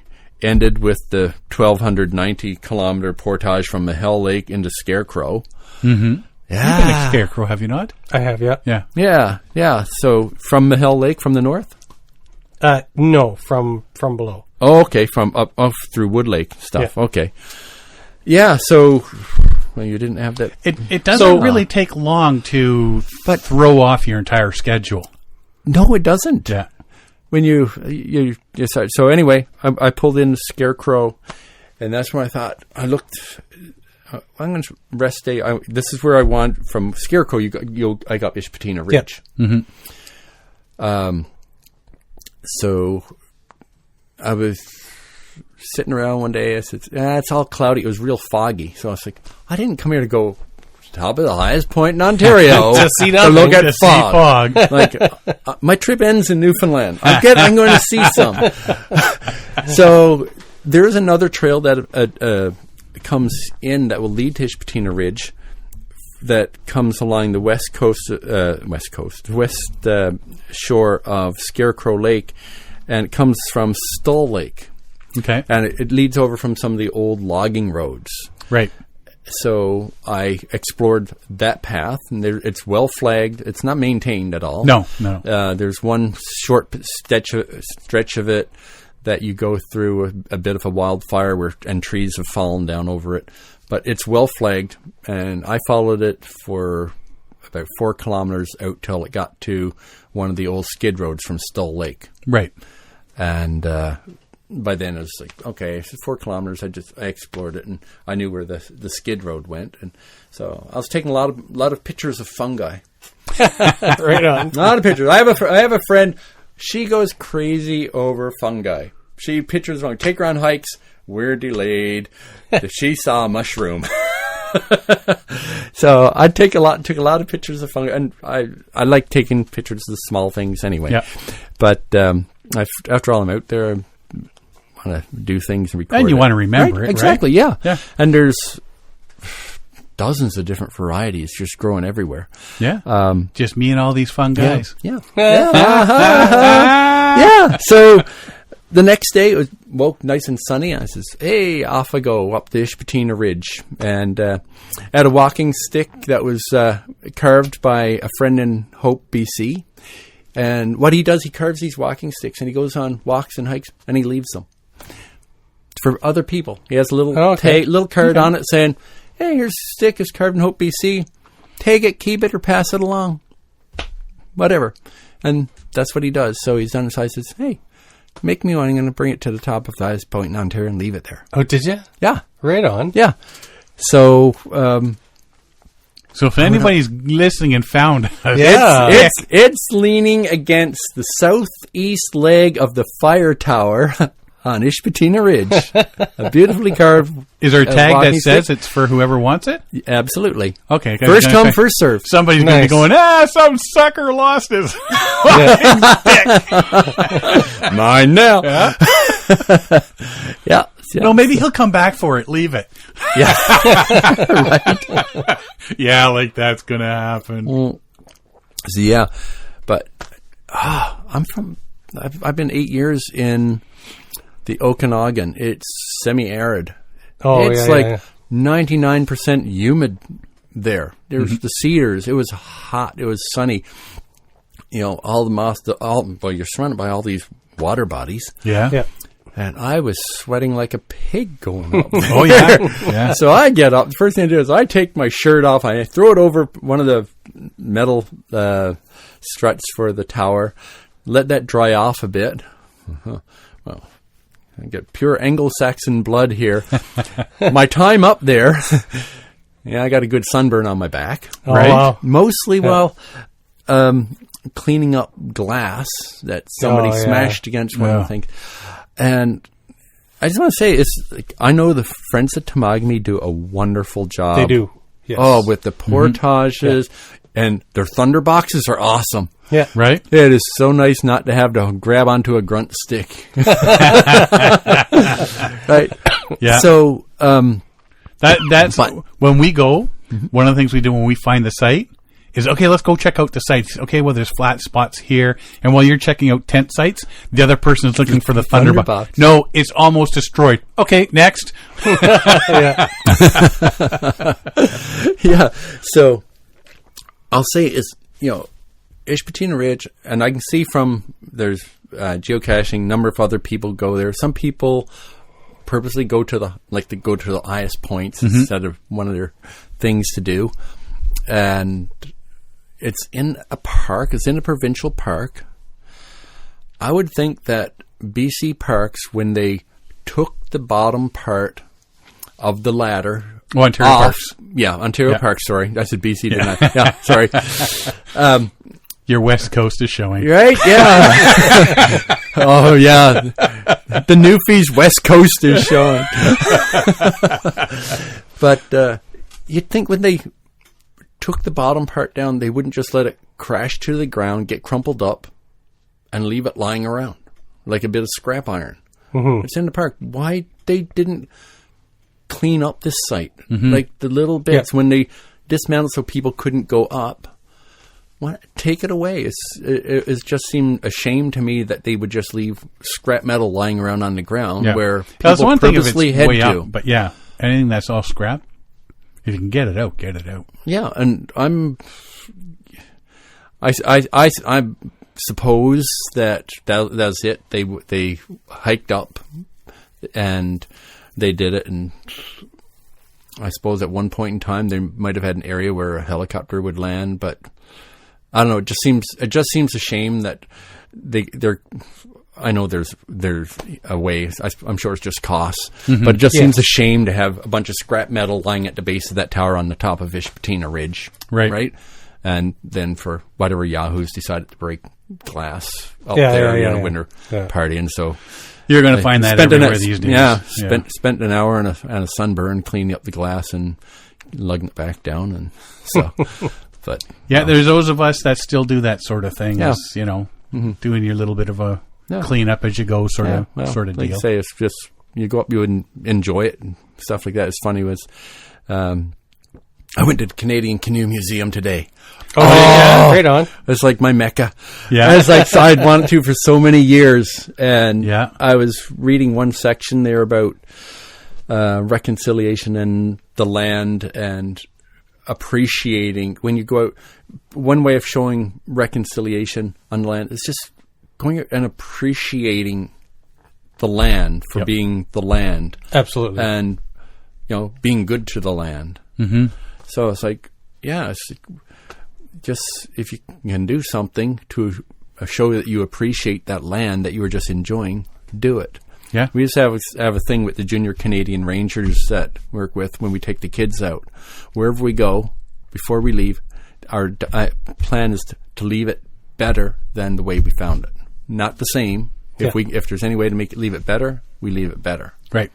So, and if you see trash, when we do our hiking trails through Algonquin, you see trash, you tend to pick it up and bring it out with you. Because it's usually a coffee cup or And sometimes it's legit. It just falls out of a pack, comes out of somebody's pocket or whatever, falls off, and they not intended to. But sometimes it's just people being stupid. People, yeah. It's amazing how many socks you find out there in a portage. It's like, how do you lose a sock? Yes. Oh. Or potatoes. I've seen other things. Yes. But I've figured out how the socks go. People get wet socks, they put it on their back. Put it on the backpack, it falls off. And it falls off. Yeah. I lost my crock in my sock on my way in. That's what everybody talks about water shoes. The best thing I've found for stuff, I have my neoprene socks in my Crocs, and that's what I use for water shoes. Really? Yeah. Wow. Yeah. That works best for me for jumping in and out of a canoe on the shore and everything else. Some of the rubber boots, they guaranteed I'm going to jump out. I guess water deeper than I thought. I had a boot full of water. Done that more than once. 100%. Yeah, right. Yeah. And I've used water shoes. Some of them just take so long to dry. Yeah. I always wear a small pair of these black socks I'm wearing. Mm-hmm. They're only ankle high socks. I always wear those in a pair of my Solomons or my Astrals. Yeah, stops the rubbing. Mm-hmm. Yeah, just stops the rubbing, stops the thing. Yeah. And then, that way I just put them out to dry. My socks will dry faster than my Astrals. Yeah. So I just put my dry socks on and then put the wet Astrals on. And see how long the sock is dry. It's like taking a Band-Aid off slowly. Yeah. Just ripping it off. Yeah. And just so you know, when you're out in the bush alone, nobody's going to laugh at you for having socks and Crocs. Exactly. Right? Yeah. Doesn't matter. But now every time we talk about you, Mike, he's got to wear socks and Crocs. Yeah, that's it. Everybody has been known for something. It's surprising how many people wear Crocs out there. I personally do not like Crocs. No. I will never wear a pair of Crocs. But I will point out every goofy pair of Crocs to my buddies that do like them. Yep. Like when we were in Japan, the amount of Crocs with high 5-inch soles on them. Yeah. Right. Yeah. I was like, oh my. I had to show up on one of the trips with those babies on. Yeah. Why are you so tall? And your Daisy Dukes. Daisy Dukes. And Sean goes solo for Maron. Right? That's great. I was going to paddle with him, but not anymore. I'm walking. I'll just swim beside the canoes. Thank you. Did you see any wildlife while you were out there? Nada. Just some birds Just and... ducks and mergansers and loons. I did it on my hike up towards Ishpatina Ridge. Not on the way up, actually, coming back. About a half kilometer from camp. All of a sudden, there's this pile of buzzing right beside the trail. And there had been a bee's nest in the ground that had been ripped apart. Oh. And there was turf and moss all over the trail, and these bees were just buzzing like crazy. They were not very happy. So it might have been bear. freshly That happened. was not there when I went up. Yeah. I went past a little bit of mud, and there is a nice little one track there. Yeah. One 4-foot track in the mud, in this little pile of mud. But didn't see it. I did bring, just in case, or curiosity, I brought a trail cam and set up at my camps at night just to see if anything was going by at night. Usually, mostly expecting small animals, stuff like that. Yeah. But not a thing showed up. I think the second night at Scarecrow, I did hear a large animal up in the bush. I figured it was a moose. I was worried that it was going to come down where I had my tarp set up and click through get caught up in the lines or whatever for the tarp. So I just called out and suggested that tonight would be a better night to go somewhere else. It's probably a frog. Yeah. Yeah. That's a frog I do not want to meet. He was about 8 feet tall. Had a knife. Yeah, and I think my last night I heard a small animal moving outside. Right. I have no idea what it was. I thought back. So Kevin Callahan says, when you go out in the bush the first night, you don't sleep because every noise is something. Yes, right? Something that'll kill you. I went. I sleep so good outside. I'm like gone. I'm asleep. Exhausted. Whatever. I'm tired. I'm going to sleep. It's nice, fresh air. It's cool. Yeah. And quiet. Not a thing. You're a loon. Scarecrow Lake, McCulloch Lake, peeping frogs. Oh, yeah. I could hear the peeps. The peepers, yeah. Peeps and loons. Got to Scarecrow. There were some there were toads. I can hear the toads riveting. Yeah. Peeper frogs, loons. If it wasn't raining, I didn't hear anything. One night, I was lying there. I said, "What's that sound I hear?" I was going on an awful long time for footsteps and not getting anywhere. It's beetles chewing the trees. Inside, you could actually hear the beetles chewing inside the tree. And it's so loud. Yeah. It's because they're chewing with their mouth open, that's why. Yes, exactly. But it just amazes me how loud those beetles can be. Yeah. They'd be like a spruce bugworm or spruce beetle or something. Yeah. Yeah. At first, I wouldn't believe it. Then I'd hear it. I'd put my ear against it, and sure enough, I could hear it. Yeah. This thing He's inside. right there. Yeah. And I was like, that's how the woodpeckers know. Yeah. Exactly. That's how they know there's food there. Yeah. See? It's crazy. And then I just thought, this is why I'm here. Mm-hmm. Yeah. 100%. This silence. I'm just here, and I can hear all this stuff. And I go out and I look at the stars. Not only am I seeing way more stars, but I'm seeing the Milky Way. I'm seeing the Milky Way reflected in the lake. Yeah. Oh, yeah. Because there's no moon. When I went out, we're in the new moon phase. Yeah. Right. It was just so dark. So dark, so clear. Yeah. And then you get all that silly satellite business satellites going by. Oh, man, so many of them. Yeah. Yeah. Yeah. But there's nothing like just being out there quiet and relax. And that's why I wanted, you guys talked about Temagami being a wilderness park and being so quiet and out there. And it's like, okay. And off you came. Got it there. And did we disappoint? You did not disappoint. You did not talk about those portages. That wasn't our problem. Yeah. They can be quite harsh. They are harsh. I've been on harsh. a couple there, and I originally said when my wife started coming with me, I don't know that you will ever see the inside of Temagami.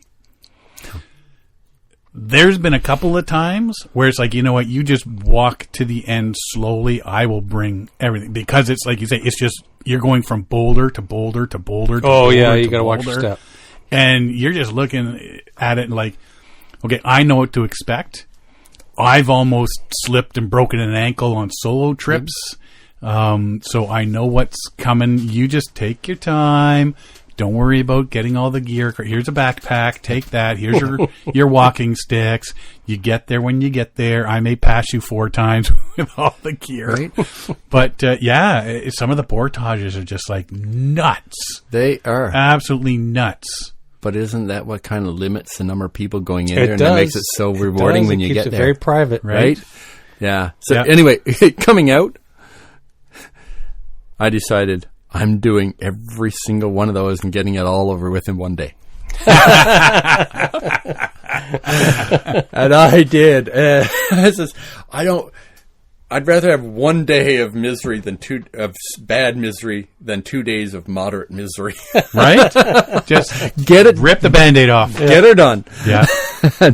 Yeah. So, and I finally pulled in a campsite. The sun had set.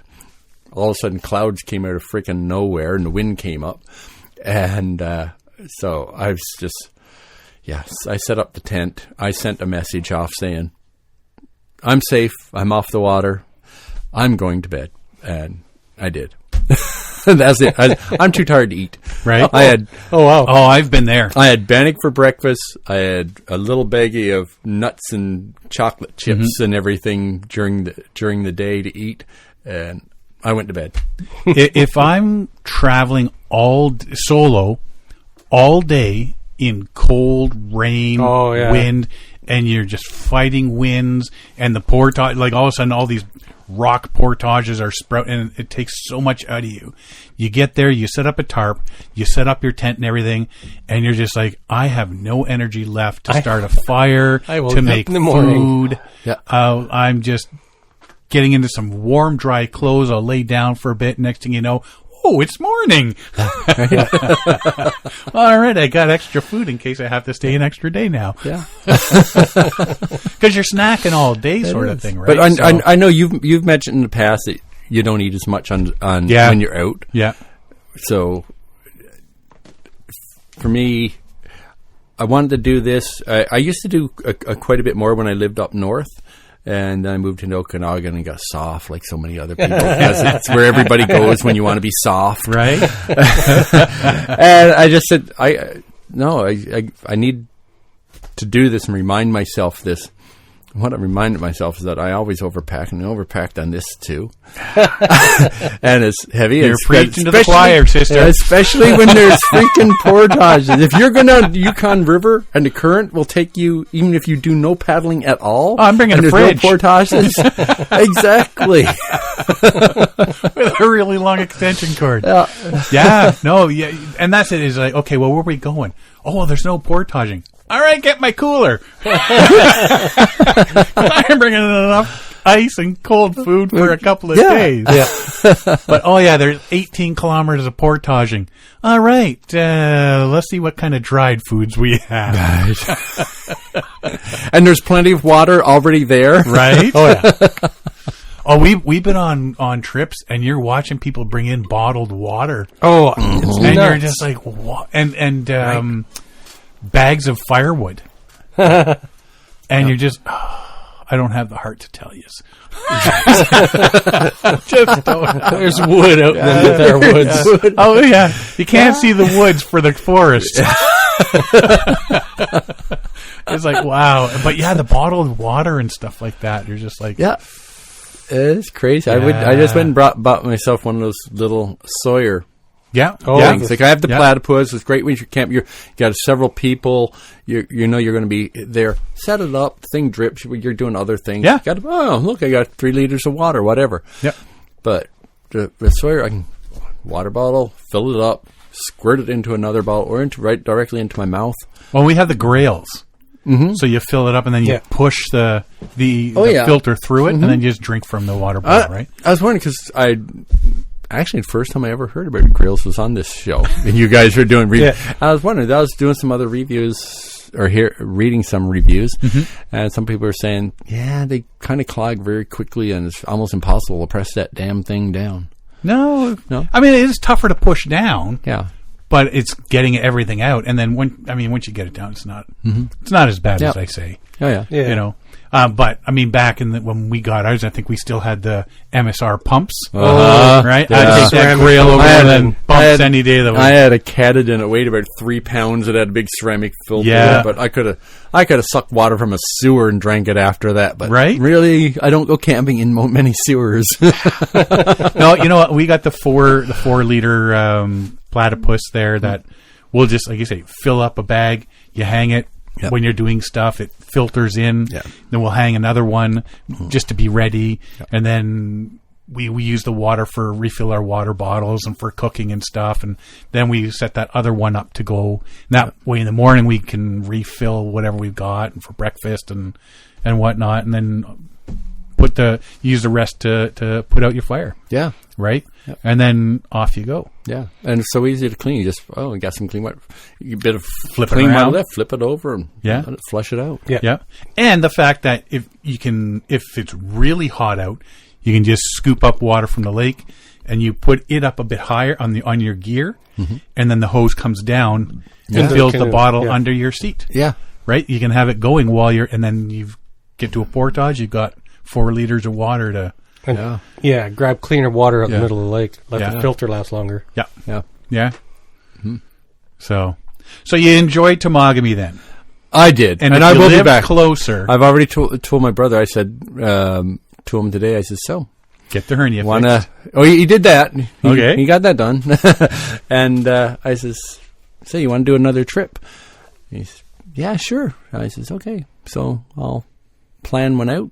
Now his knee is bad, but I said, plan one out. No portage. It's few or no portages. Yeah, you can do I says, but there there are other areas of Temagami that I want to get up and explore. Is it Matheson? You and Mikey came in through at the top? We came in through the dam, the hydro project. Yeah, that's or whatever. Matheson. Yeah. And so there's just a little dam you can go around, and then you get into Lady Evelyn and everything like that through there. And there's some routes you can take that are like really flat. Oh, yeah. Yeah. 200, 300, 400 meter portages and stuff. So there are routes there that aren't going to twist your ankle and end up with a foot in your ass. I got so much. I got so much time to do. Whoa, sorry. He's in a tunnel. I got all this time that I've been looking forward to in BC. Like, say, want to do the Bowron Lakes again next year. Yeah. There's Lightning Lakes chain in Manning Park in BC. It's kind of short, but it's really in some nice scenery in there. Yeah. It's mostly an introductory to try to sucker some other people into thinking, look how much fun this is. You can go on the Bowron Lakes too. Yeah. Hey! I can't let them listen to this podcast.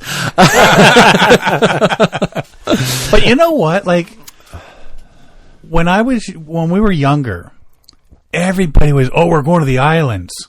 We're going to go to Jamaica. We're going to Cuba. We're going to Mexico. And like $2,000 later, we drank and sat on a beach. Yeah. Me, $200 later, right? I was gone longer than you. Yeah. I drank. I sat on the beach. I paddled. I swam. I had campfires. Stars. It's a really, now that we've got the gear, it's a really cheap holiday. Yeah. Getting into nature option. Yeah, I think you get more out of it too. I think I'm not one to go down to a hot climate and sit on a beach. Never have been. No, I've been. Some friends look at me. It's like I started in July. Can't wait for winter. Right? All right. Well, winter. I said or fall. I said fall, but and and winter, because I spend more time outside in winter than I do in the summer. In the summer, it's like, God, I love air conditioning. I can't do anything outside. No. It is 30 degrees. It's more humid here too. Yeah. So much, and people don't understand it because we say like out west, it's a dry heat. Yeah. But you come out here, and it is the humidity. Yeah. And up north, we say it's a dry cold. It's a dry cold. Yes. Yeah. Yes, it's minus 35, but it's a dry cold. But yeah. You can feel it burning going in and out. It's on the Yorkton, Saskatchewan, motto, but it's a dry cold. You'll freeze, but you'll freeze dry. Someone will bag you up and take you on a camping trip. But yeah, you said, I can't wait to get out in the canoe and do all the paddling and camping in the summer, and then all of a sudden those hot, humid days are like, and ticks. Yeah, and I don't worry about ticks. Yeah, everybody does, but I don't anymore. I don't so much. I've had them on me. I've never yet had one attached to me. I've only had one ever. Kevin Callan, he's like a magnet for them. Yeah, I know. Yeah. Temagami. Keeping clean in the wilderness when you're out there for 9 days. Sure, you're the only one who can smell you, but you just feel hickey. Oh, yeah. Now, in the fall, at least you're not putting on fly dope and you're not putting on sunscreen, although I should have because I got a sunburn. But so you go into the lake to clean. It's you really appreciate when you come out and you get into a shower and you can realize you can have a shower or a bath and not have to take a lighter to burn the leeches off you afterwards. Oh, yeah. Or you don't have to worry, are there leeches where I can't really see? Leeches? Oh, right. Hidden leeches. I can't look. I can't see that. I don't bend that I way. didn't bring a mirror into the wilderness. Can somebody come take a look at this? Right? Whoa. We're buddies, but we're not that good at buddies. Yeah. So I don't even burn them off anymore. I just grab them and pull them off anymore. They fall off quite easily. Just Yeah. let them feed. If you let them feed. They'll fall off. Yes, apparently ticks will too, Derek. Yes, well, ticks can last a couple days. A leech will fill up in about 20 minutes and fall off. Yeah. It's not so much the tick eating and whatnot. It's the diseases. It's that live the Lyme behind. disease laid behind. Yeah, for sure. But with me, it's just the ick factor that he's burrowing into you. Oh yeah. Right. That's just like no. Yeah. No, if you want to bite me like a mosquito and suck some blood and then bug off, then go ahead. Yeah. But don't you be burrowing into me. I draw the line. Yeah. Like, I have standards. Yeah. No, I have no use for ticks. Like mosquitoes. I can appreciate a mosquito in the fact that they lay their eggs in the water and the trout eat the larva, and I can catch the trout and eat the trout that the mosquito larva had fed. Yeah. But there's no damn use for a tick on this earth. Right? If any species goes extinct and it's a tick, I'm okay. It's going to be a fight between ticks and cockroaches at the end. That's right. All is going to be on the planet. That's right. Yeah. Yeah. Billions of life signs, but they're only that big. You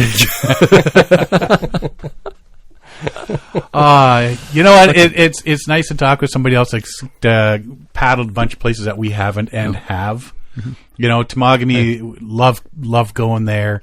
And as camper, Christina has done multiple routes to explore. Oh, you know, so you can keep going. And that lady says she enjoys portages.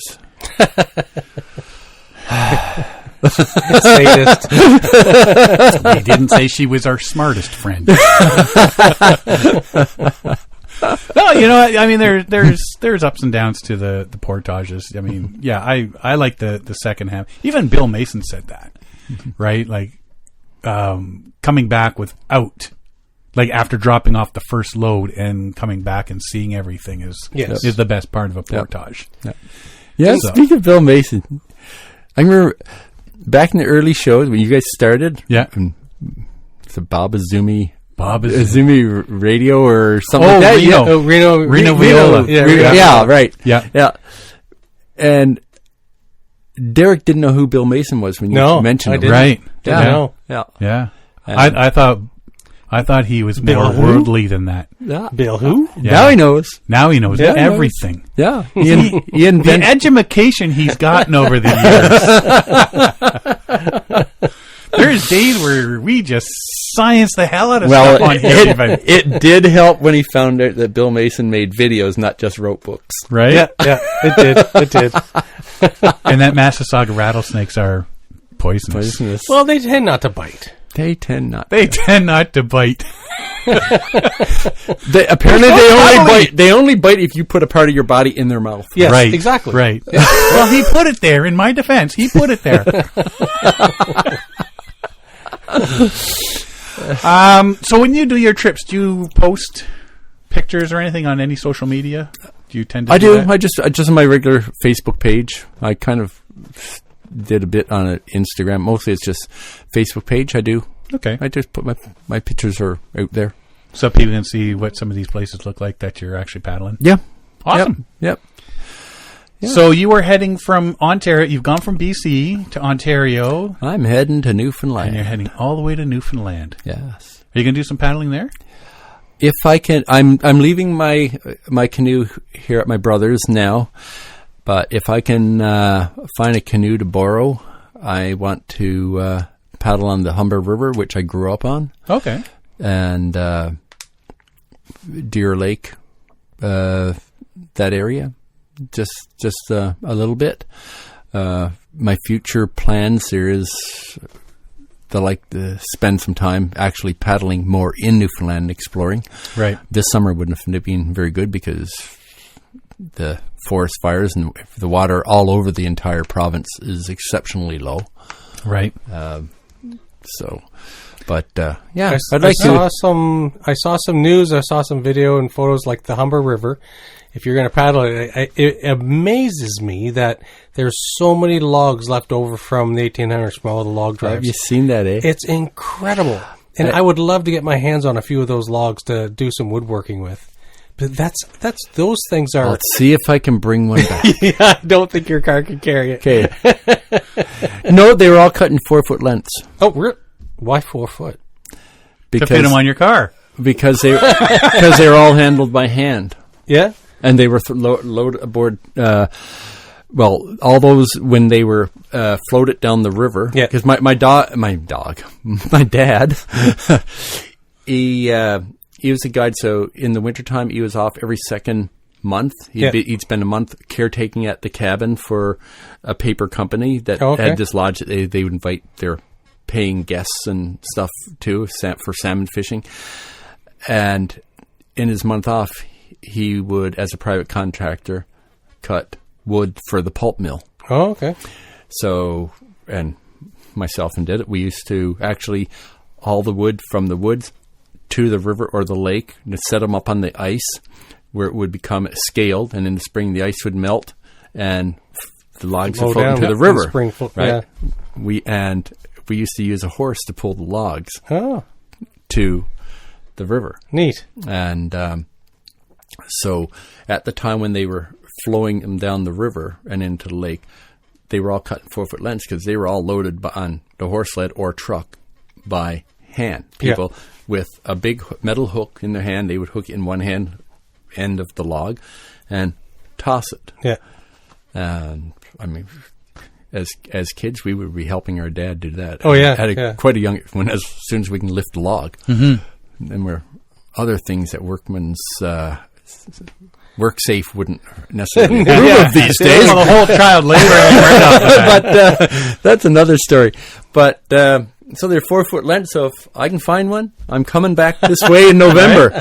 Just drop it off on your doors. I have to pick up my canoe right up in Enniskillen, the one not too far from here. Yeah. Right. Yeah. And so yes, but you've seen that. Yeah, the lake. I've seen picture. I've never seen the lake that low.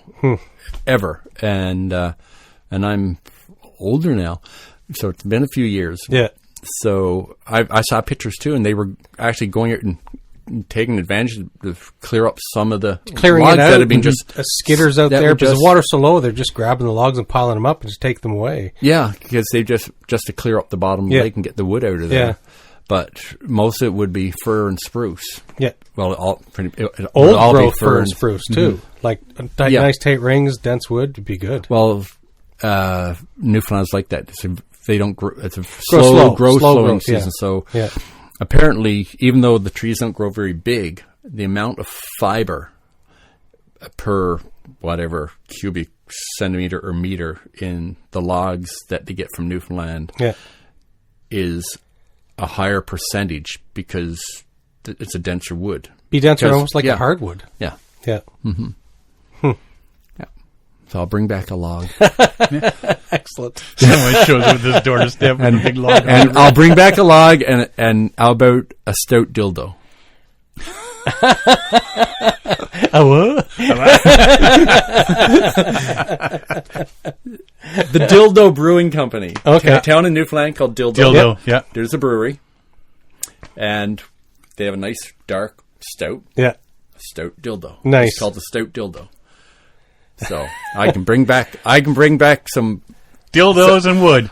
I can Woody. Take that as you will. So yeah, I can bring some beer from the West Coast. Yeah. I can bring some from the East Excellent. Coast. See? I saw that Dildo Newfoundland has and give Derek a Woody. I saw that Dildo Newfoundland now has a giant white sign on their hill above the town with just like a Hollywood sign. Yes, yeah, because Jimmy Kimmel Jimmy Kimmel discovered that. Yeah. He's the honorary mayor of the town. Down, yeah. That's awesome. Well, Mike, thank you very much for dropping by. Yes, thanks for joining us. This It was was a great pleasure. little, I great said little this 2-hour there have been chat. some esteemed gentlemen sat in this. There have been some esteemed people who have sat in Right? this Yes. Yeah. chair. I feel Many- honored. It's many normally a set of my chair, but buttocks. Oh, is it? yeah, Oh. Mackenzie's off, so his furniture's there. So you took- I'm sitting in Yeah. Mackenzie's I seat. notice is a much more Right. comfortable chair than Like a either gamer one of chair. Sean or I have. Nah. Thought I had the good one, but apparently. No, he's got the spit protector over the mic Yeah, too. yeah. Yeah. Oh, he has a pee problem. I pop when I talk, and Peas. so I'm always blowing against the microphone. Stop doing that! Oh man! Again, Mike, thank you for the emails over the years and saying, "Hey, have you you're guys, welcome. different topics and stuff that we didn't know about that we were able to use on the show and chit chat about and educated us as well." So, and being a teacher, that's your job, Mister. Was your job? It was my your job. Now your job is Was to it enjoy your- retirement and paddle as much as Yeah, possible. yeah. And I'm told that if I'm in a museum with somebody and there's an information board, I don't have to read it aloud to everybody Yes, you do. I always do that. Right? because I'm so used to. Oh, if you go anywhere with kids and there's information, You have to well, read there's it. all they can't all read at once, or they're not going to. So I read aloud. Apparently, when other adults are with me, they don't necessarily appreciate me thinking I need to read the information to them aloud. No, And I think those people know who they are because they remind me. I think it's when you turn around and tell them to pipe down. You're reading this to them. Pipe down, gang. I'm reading. There's a test on this later. On the drive home, there will be an exam. Derek, you got anything else? I want to join you on the Bowron Lake group route. Absolutely. There you go. Will you? I would. Do Awesome. Good. that. Yeah, I'm in. Okay. Good. I want pictures. I want video. Yep. If you ever want, like, say, His did you insurance find is paid up if you happen to lose them. that? Cool. Yeah, just send me a note saying you better start getting resumes. Yeah, resumes, hire new eye. I've tell my friends I'm recommending about the first week in August, around the early August would be the best time. Yeah. Also for the bugs. Exactly. Perfect. You guys are like soulmates now. To avoid the real high water, Yeah. right? So that And fewer bugs. campsites and stuff, and fewer bugs. Yep, definitely. You guys will love it. Mm-hmm. You'll thoroughly enjoy it. Yeah, Good I'm in. luck. there we go. You got anything to add, Mike? Thanks for having me. This has been absolutely fantastic. See, it was fun. Now you know the magic behind the curtain. Wow. Yes. I will say, truly, really appreciate all the work that you guys put into this, through all those shows. I'm sure there were a lot of people who are afraid that 500 episodes, they're going to call it quits. We were talking about because $4.99 because eventually Derek is going to take Sean up on Sean threatening to fire him. Yes, I've been waiting. Fire me. I quit. It used to happen a lot more often in the early shows. I was thinking about inventing a drinking game where every time Derek was threatened with being fired, we were all going to have to finish the entire beer. But apparently Sean has decided that you're a necessary part of the show. Apparently, so or he's afraid of having to do it all himself. I always say I'm just too stubborn. stubborn. The price of beer got up. Yeah. It's the beer. Sean discovered the real value of Derek being a part of the show. Took me a while. But yeah. That beer fridge is quite full right now, so I could sail with that for a while. And thank you very much for this mix pack. I know hazy IPAs is not something that neither you nor you or Derek drink much of, because you don't like the real good beer. But it's a variety pack, and next time it'll try some other stuff. Yeah, excellent. Yeah. It's a variety. Give you a chance. Perfect. Yeah. Thank you very much, Mike. If you want to find out more about us, you can find us at paddlingadventuresradio.com. We're on Facebook, Instagram, and YouTube. Or you can download and stream all our episodes on iTunes, Apple Podcasts, Spotify, Podbean, iHeartRadio, Amazon Music, Player FM, and all your favorite podcast downloading sites. Or you can just go to the episode page at paddlingadventuresradio.com and stream or download all our episodes there. If you enjoy the podcast, please share it with friends, family, and fellow paddlers. I want to thank Mike for being on the show. My name is Sean Rowley. And I'm Derek Spest. We'll see you next time.